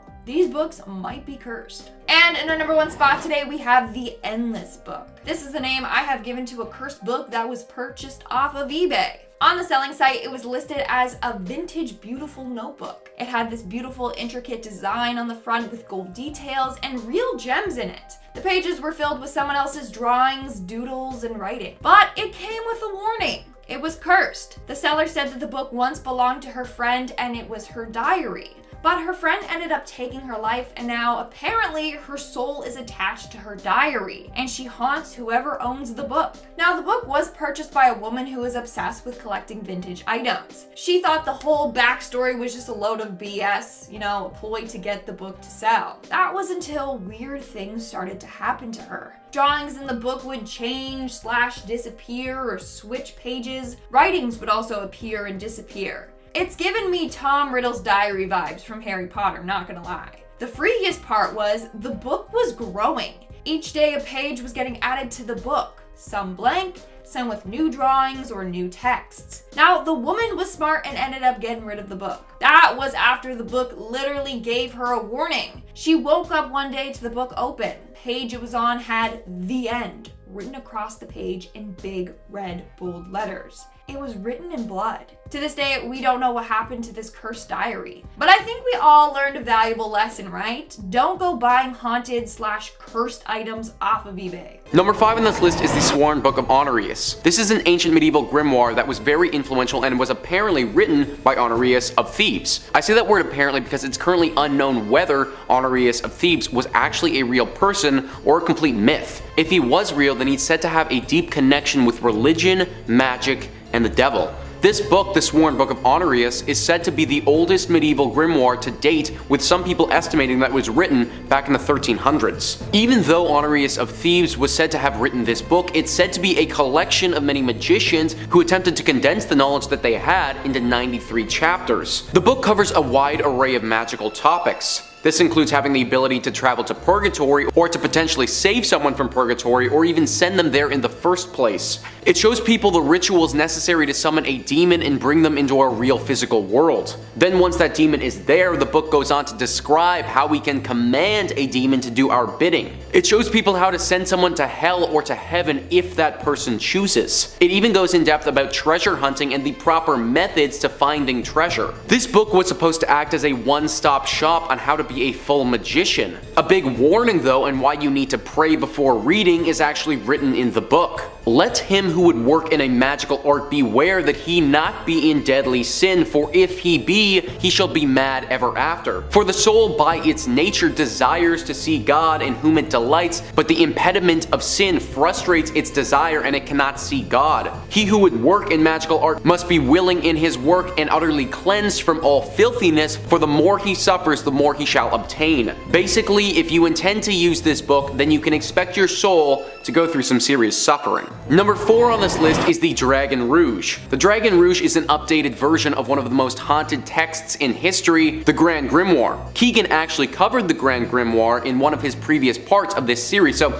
I highly recommend you go check out one of those videos if you haven't already. But the Cole's notes are that the Grand Grimoire was a text that described how to make a deal with the devil. It showed the reader how to summon Lucifer, and then how to make a pact with him once he is summoned. The Dragon Rouge is a version of this Grand Grimoire that goes further into detail on several demons and how one should summon them. What's interesting about this text is that it inspired the name for a cult group in the 90s called the Dragon Rouge. This cult was founded by Thomas Carlson, a Swedish man, in 1989. Thomas claimed that he had visions growing up as a child and believed to be connected to spirits and God somehow. This cult is based in the left-hand path of magic, which for those who don't know, is considered to be the dark magic and associated with the workings of the devil. Apparently, the Dragon Rouge text is one that is worshipped and used quite often during the proceedings of this cult. If you wanted to, you could actually visit the Dragon Rouge's website and volunteer to join their cult, but based on the writings of the book that they worship, I personally wouldn't recommend it. Number 3 on this list is the Book of Shadows. The name alone, the Book of Shadows, is enough to make someone believe that this text is haunted, but its origins confirm that suspicion even more. Gerald Gardner was a Wiccan living in the 1940s. Now, if you aren't familiar with what a Wiccan is, then it's actually someone who practices the religion of Wicca, which is a modern pagan religion. Gerald Gardner created the Book of Shadows,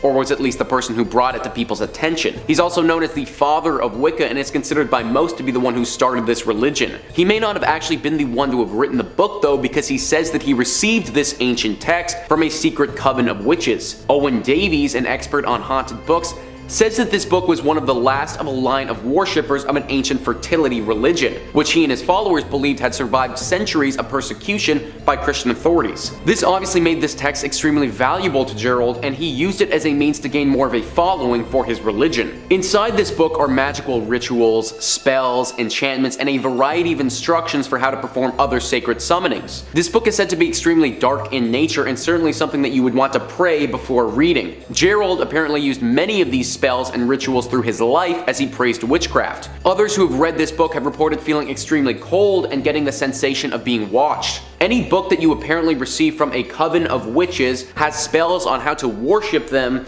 and it's called the Book of Shadows. It certainly can't be any good. Swinging in at number 2, Nurse Ratched. And this particular entry may get people's blood boiling a little, because there's no denying the fact that Louise Fletcher's performance in 1975's One Flew Over the Cuckoo's Nest caused an entire generation to scream out in rage at the screen, as her fantastic portrayal of Nurse Ratched relentlessly proved that there are few limits to the depths that absolute power can corrupt absolutely. And although Fletcher's performance was without a doubt iconic in its own right, that's not to detract from the fact that Ken Kesey's 1962 novel just so happened to pen one of the most terrifying villains in the whole of literature. And again, it was down to her warped sense of humanity, or lack thereof, where the true nature of evil was found. However, the tragedy of Ratched's character only serves to make us as an audience question our own sense of morality, and ultimately it forces us to confront whether we can or should ever forgive evil. I'll try my utmost not to spoil anything behind this tale in particular, but as the novel explains, Nurse Ratched is the head administrative nurse at Salem State Hospital, a mental institution where the novel's narrator, Chief Brodom, resides alongside the iconic Randall McMurphy and a whole host of other patients that make up the fabric of Kesey's tragic tale. At Salem State, Nurse Ratched exercises her absolute power over the patients, using her patients' access to medication and basic necessities as a means to malevolently maintain a corrupt, cruel, authoritarian regime over some of the most vulnerable members of our society. I mean, revealing the true nature of Nurse Ratched's pure propensity for evil would be spoilers enough, but holy moly, believe me when I say this character is a creation of true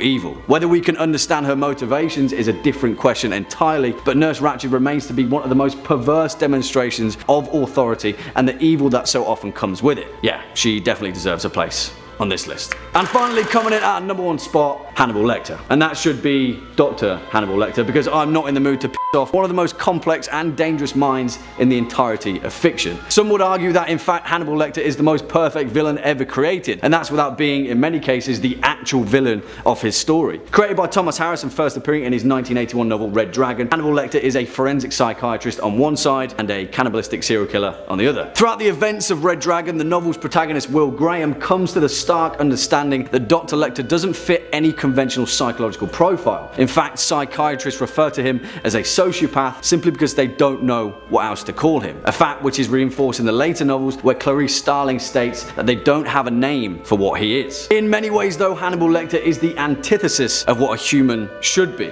He operates more as a machine than he does a man, demonstrated through his unrivaled intelligence and his eidetic memory, where he often explains the details of his elaborate memory palace and narrative function that is often paired to a similar brilliant mind, Sherlock Holmes. That makes you think, right? However, despite his superior intellect, it comes with the extent and variability of his actions where the fear truly lies. Much like Euron Greyjoy, Hannibal Lecter is a pool of such depth and complexity that the understanding of his motivations would or will perhaps never be reached by the rest of humanity. And that's where the true brilliance of Harris's creation truly shines, because as portrayed in the novels and the later films with the legendary performance of Sir Anthony Hopkins, we as an audience find Lecter to be a likable character. He's a cannibal, he eats people with fava beans and a nice Chianti, and yet we can't help but finding ourselves liking this guy. He's more akin to the likes of Frankenstein's monster or Dracula. He's a creation of horror that can only serve to go along with their nature, and strangely enough, for a human looking in, that fact forms a bizarre thread of curiosity that draws us in. Hannibal Lecter is the definition of horror,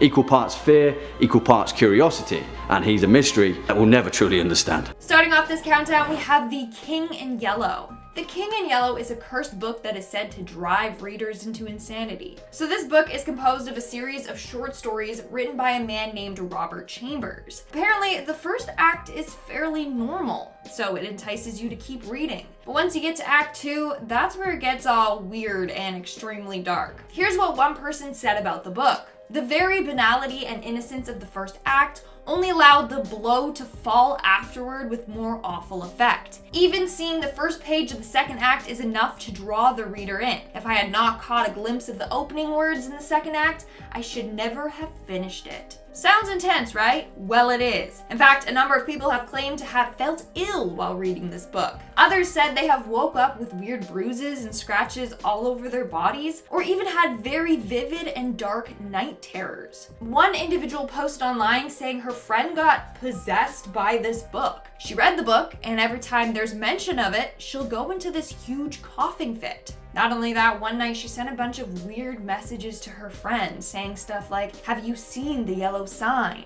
which is a reference to the book. The next day she checked her phone and had no memory whatsoever of sending these texts. after reading this book, her health literally started to decline. Somehow, she thinks she has fallen victim to this book's curse. Moving on to number 4, we have Death Note. Death Note is a fictional Japanese manga series about a notebook that will kill anyone whose name is written inside of it. But obviously, this isn't real, right? Well, this actually influenced a bunch of murders. For starters, in 2005 in China, several schools banned replica death notebooks that children were using. They were caught writing names of their peers and teachers in them, basically people they wished were dead. Same thing happened in 2007 in the States. In fact, a student in Virginia was suspended for having a death notebook. Then the murders started. In 2007 in Belgium, a dismembered corpse was found in a forest. Next to the body were 2 notes, both references to the Death Note series. The killer was a mystery for years. That was until 2010 when 3 suspects were convicted for this crime. Apparently, they were all fans of this series. With all that being said, there is a real cursed death notebook out there. Story goes that a man named Rob Thatcher was a huge fan of this show and decided to create one of his own. He wrote down the names of people he wanted gone, but obviously nothing happened. So he took it a step further by performing a satanic ritual. During this ritual, he cut his hand as a sacrifice to Satan and bled on the pages of the notebook. And guess what? It worked. The next day, one of his enemies got in a deadly car accident. It was late at night and he skidded off the road and died. The following week, his ex-girlfriend had a terrible allergic reaction that sent her to the hospital where she nearly died. And then the following week, another one of his victims died by taking his own life. So it's believed that his book is now cursed by the devil, and whoever's name is written in there will die. Coming in at number 3, we have Tomino's Hell. Now, this isn't so much a book as it is a poem, but it is so cursed that it deserves a spot on this list, okay?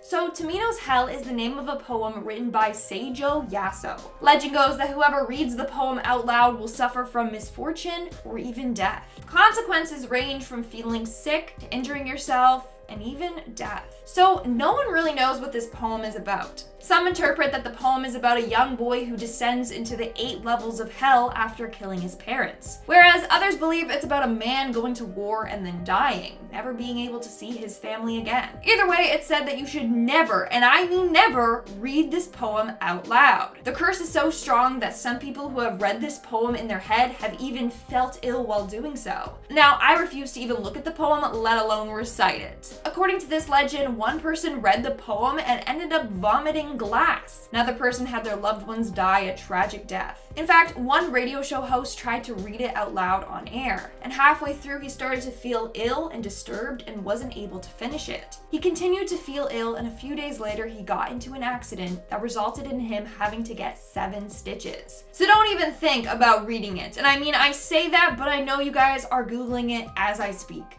In at 3, the Satanic Bible. Published in 1969 and written by Anton LaVey, the Satanic Bible is a collection of essays, observations, and rituals, and is the central text of Satanism, and it's also considered to be the foundation of its philosophy. The Bible is divided into 4 sections: the Book of Satan, the Book of Lucifer, the Book of Belial, and the Book of Leviathan, the latter offering invocations for sex, compassion, and destruction, as well as invocation of Satan. Thankfully, the Satanic Bible is not considered to be a sacred scripture, like the Christian Bible is to Christians, but Satanists do regard it as authoritative text. The Satanic Bible has been condemned by many for being dangerous, particularly to adolescents. As problematic as this book is, it is still available in most places, although many schools have made an attempt to ban the text. Few have been successful though. Coming in at number 2, the Necromancer's Manual, also known as the Munich Manual of Demonic Magic. This book is a 15th century Grimorium Manuscript. This text is seen as a guidebook to evoke demonic entities. The book includes a variety of spells and rituals divided into 3 themes: illusionist, psychological, and divinatory. Not only that, but it was believed that this book was the tool to control people, time, and emotions. Yeah, there is no real way of knowing that someone isn't out there right now using this book to control you. Think about it. And finally, coming in at number 1, the Grand Grimoire. To put it simply, this book teaches you how to summon and control demons. Yep. Is there anything worse than that? No. The answer's no. Also known as the Red Dragon, this book was written in the early 19th century, with its publication date ranging from 1521 to 1522 or even 1421. It was authored by Antonio del Rabina, I hope I said that right, who had supposedly gathered his information from the original writings of King Solomon. The book contains instructions to summon Lucifer for the purpose of forming a deal with the devil. The Grand Grimoire is divided into two books, the first half containing the instructions for summoning a demon, and the second half divided into two further parts, the Sanctum Regnum and Secrets of the Magic Art of Grand Grimoire. The former contains instructions for making a pact with a demon, allowing you to command it without the tools required in Book 1. The latter contains simple spells and rituals you can perform in order to complete the summoning and the controlling. All in all, it's not a book that should be placed in the hands of the morally ambiguous, let's just say that. Coming in number 5, we've got Spindrift. Before we get into all of the grimoires and Necronomicons and Devil Bibles, we gotta pay our respects to a good old-fashioned spooky novel? Autobiography? A little mix of the two. Curling up with a creepy pile of pages on a chilly fall day, maybe with a cup of your favorite hot beverage by your side, is unmatched. If you haven't tried it yet, I beg you to forego streaming services for one day and really soak in that paperback atmosphere. Right, so once you've experienced that unique joy, you can die a happy death, which just might happen if you stumble across a copy of Spindrift. Upon first glance, this book looks like any other pulpy horror book from the 70s. However, there's definitely a lot more than meets the eye. It reads partially like a novel, sort of like an autobiography, and somewhat like an account of a haunting. The tale is that of an author, Jan Bryant Bartel, and her experiences while living with her husband in the supposedly haunted death house of Greenwich Village. Before the couple moved in, the house already had quite the reputation. Mark Twain had resided there, and even as a skeptic, he was often unsettled by the unexplainable happenings. Families moved in and out, oftentimes falling victim to tragic fates. This had a great impact on Bartel in particular, who seemed to unlock some latent psychic potential at the house. During her time here, all sorts of horrid events transpired. Her pet dog died, news of others in her life perishing came to her, and she noticed all sorts of presences throughout the house. This caused a great deal of trepidation and terror, and eventually drove the couple off the property. After witnessing 9 deaths during her stay, Bartel wanted to be as far away as possible. Following this move, she decided to commit her story to page and wrote Spindrift. She spared no detail in this extremely personal account of the haunting, and eventually did finish the initial manuscript. Unfortunately, she became the 10th victim to the house. After completing the manuscript, Bartel passed away, supposedly followed by the curse. People who read this book claim to feel a very spooky presence while flipping through the pages. There haven't been any accounts of readers falling victim yet, but I'd still be careful while reading. Coming in at number 4, we've got the Untitled Grimoires. Here we go, some real spooky stuff. When you hear the term grimoire, you know you're in for some haunted volumes, that's for sure. Especially if they remain untitled, adding to the mystery and allure. How positively chilling. These 2 tomes became objects of intrigue back in 2013 when they were sold through an online auction. They fetched quite a hefty price, coming in at around $14,000. For any other spiral-bound notebooks, that asking price would be outrageous, but the history surrounding these grimoires makes them worth every penny. Apparently they were penned by none other than Persephone Adrastea Irene, a Wiccan high priestess with a coven full of devoted followers. She was quite the spellcaster and filled the books with all sorts of magical knowledge. Over 200 pages of enchantments, incantations, summons, and spells can be found by the owner of these books. Summoning rituals for demons and spirits are a major factor here too. However, the books came with a grave warning. Any non-witches should avoid them at all costs, as Persephone left a little message behind for them. It reads, "To those not of the craft, the reading of this book is forbidden. Proceed no further or justice will exact a swift and terrible retribution. You will surely suffer at the hand of the craft." The actual threat is quite vague, but with all of the possible spells and curses and hexes listed in the book, one can assume that their punishment would have something to do with that. So if you're not praying to the goddesses of Wicca before cracking open one of these, maybe consider what you're doing. Life is hard enough without additional magical mayhem invading. You can choose not to read the Untitled Grimoires. Coming in at number 5, the Voynich Manuscript. The Voynich Manuscript is arguably the most infamous on our list, to say the least. To begin, the book is written in an unknown writing system that many to this day are still attempting to decipher. It is unknown who wrote the book, but it is named after Wilfrid Voynich, a Polish book dealer who purchased it in 1912. The mystery of the book has excited people over the years, but we're still no closer to figuring out its contents or origins. Many have speculated that the book itself may be evil, and judging by the pictures included, may contain spells or incantations for summoning demons. But this is all speculation. There have been many people over the years who have claimed to have deciphered the text, from Robert S. Brumbaugh, who claimed that the manuscript was a forgery intended to fool Emperor Rudolf II into purchasing it, or Stephen Bax, who claimed that the manuscript was about nature, or even Nicholas Gibbs, who claimed it was a guide to women's health. We may never know what knowledge the book holds. Perhaps at the end of the day it's a hoax, but some speculate it may be something evil that we should never attempt to uncover. In at 4, the Sworn Book of Honorius. This is a medieval grimoire written by Honorius of Thebes. It is the oldest existing medieval grimoire and arguably the most influential. The text contains incantations and invocations to induce visions from heaven, hell, and purgatory. It is also widely believed that the person who is capable of deciphering all the text will gain the access to all the knowledge in the world. Not too shabby. Now, its history is hazy, but the book is supposedly the product of a group of magicians who condensed all their knowledge into one book. Many of its instructions include how to conjure and command a demon, how to work other magical operations, as well as the knowledge of what lies in heaven, among other things. It has been classified as a Solomonic grimoire due to its heavy angelic powers, like those found in the Key of Solomon. Number 2 on this list is the Great Omar. The Great Omar is one of the prettiest and ornate books that you will ever see in your life. Back in the day, book binding, the process of assembling a book and putting it together, was considered by most to be an art form. This book really proves that, having taken 2,500 hours to create and using emeralds, rubies, and sapphires in its creation, it really was a marvel. The text in this book contained a bunch of 4-line poems by Omar Khayyam. These poems were apparently filled with temptation and condemned by the church because of that. That being said though, after the book was constructed, Sangorsky, the man who designed the book, wanted to sell it at an exorbitant price. Problem was, not many people wanted a book that would cost them thousands of pounds. This book traveled by ship back and forth from Europe and America several times with no apparent buyer in sight. This continued until it's made its way onto a very famous ship called the Titanic.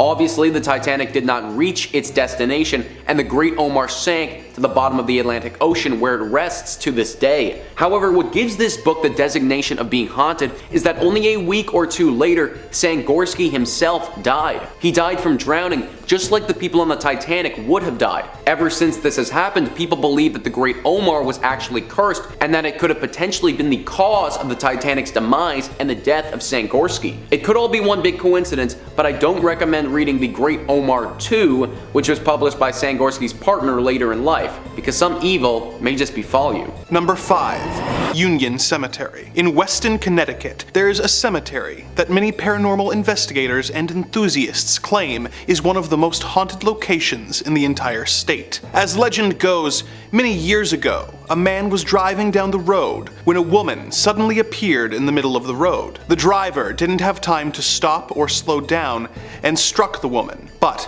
when he pulled over to try and help the woman, she was nowhere to be seen. Since then, several people have reported seeing the woman in white wandering around the cemetery grounds. Some believe she is a woman who lost her son and is still searching for him, while others believe she may have been a jilted bride who took her own life. Either way, it is a local legend that draws a lot of visitors to the town. Oddly enough, this cemetery is just down the road from the home of Ed and Lorraine Warren, and they claimed to have spent a large amount of time trying to find evidence of the White Lady. In 1990, Ed claimed that while he was staying overnight in the cemetery, he saw the bride. As he described it, "I heard a woman weeping, and I looked out and saw hundreds of ghost lights floating around and forming into the figure of a woman. I couldn't make out facial features." He claimed that he did manage to capture this encounter on video, however. This is of course very exciting, as definitive proof of paranormal activity is rare and could completely change the way people view their own mortality. When asked to show the footage that would validate his claims, Ed said, "No, This is the incident that is least clearly a lie out of all of them on this list, but it is typical behavior from the Warrens, who claimed that they had proof that they then simply refused to show to anyone all the way up until their deaths. Oddly enough, the ghosts of the Warrens sometimes pass through the dark dimension and visit me. I even have a recording of it on my phone that proves I'm telling the truth. You can't see it though. You'll just have to take my word for it. Number 4. The Amityville Case. Perhaps the most infamous case the Warrens ever came into contact with. George and Kathy Lutz moved into a house and claimed to experience paranormal activity. A year prior, the house had been the site of a horrible crime, with 23-year-old Ronnie Defoe going from room to room and shooting his 6 family members in cold blood. At his trial, he claimed that voices he had heard on the night of the crime had told him to do it and had controlled his body. But this was not believed, and he was sentenced to 6 life sentences. The Lutz family moved in and reportedly would experience phenomena like unexplained gelatinous drops appearing on their carpet, witnessing each other suddenly appearing to have aged 90 years, doors slamming by themselves, levitating, and waking up every night at 3:15 a.m., the time the murders took place. The family fled soon after and invited reporters and psychic researchers to study the house. The Warrens, of course, showed up, with Lorraine claiming the house was possessed by demons and using the opportunity to get her and Ed on TV, cementing their reputations as paranormal experts, despite not showing any evidence of their findings. The Lutzes published a book about their experiences that was made into a successful movie series called The Amityville Horror, but years later, they would admit that much of the book was highly exaggerated, with much of the content being the result of a creative brainstorming session and 4 bottles of wine. So, much of the activity that the Warrens were validating with their investigation never occurred. But what about the killer saying he had been controlled and forced to shoot his family? Well, years later he admitted that had just been a lie, designed to get him off with an insanity plea. The majority of the lying in this case was by people other than the Warrens, so maybe they were just taken along for the ride. But there are still plenty of examples of them being suspicious to downright hucksters. Coming in number 3, we've got the Orphan Story. So make sure you're looking very carefully at the books you're picking up. There are quite a few hardcovers and paperbacks adorned with titles similar to The Orphan Story. It could be Orphan Story, or The Orphan Story, or even just Orphan's Story. Hell, I do believe that there are books written this century called, word for word, The Orphan Story, but not the same as the tale we're about to tell. What a world, right? It's almost like orphans are classic literary tropes that get people engaged in stories quickly. Who doesn't love a good found family tale? But I'm getting off track. This tale was originally penned in the 1600s by Martin de Leon Cardenas. There's nothing particularly scary about the story itself. It's about a young Spaniard who heads to America in search of fortune. But for some reason, everyone who became involved in the publication of this book met with a grisly fate. Editors and translators who had previously worked on it died in terrible car crashes or succumbed to deadly illnesses. It seemed to go all the way back to the original story too. Hundreds of years of people attempting to get a book published only to be killed in upsetting ways. It's a wonder it got published at all. In 2018, the book was finally published, so you can head out and read it now. Although with a legacy like that, do you really want to flip through those pages? Coming in at number 2, we've got the Codex Gigas. The Devil's Bible. Who knew this was even a thing? What I like about this entry is the fact that I can make this joke now. That's right, you should be praying before you crack open a Bible because that's what people tend to do already. Heyo.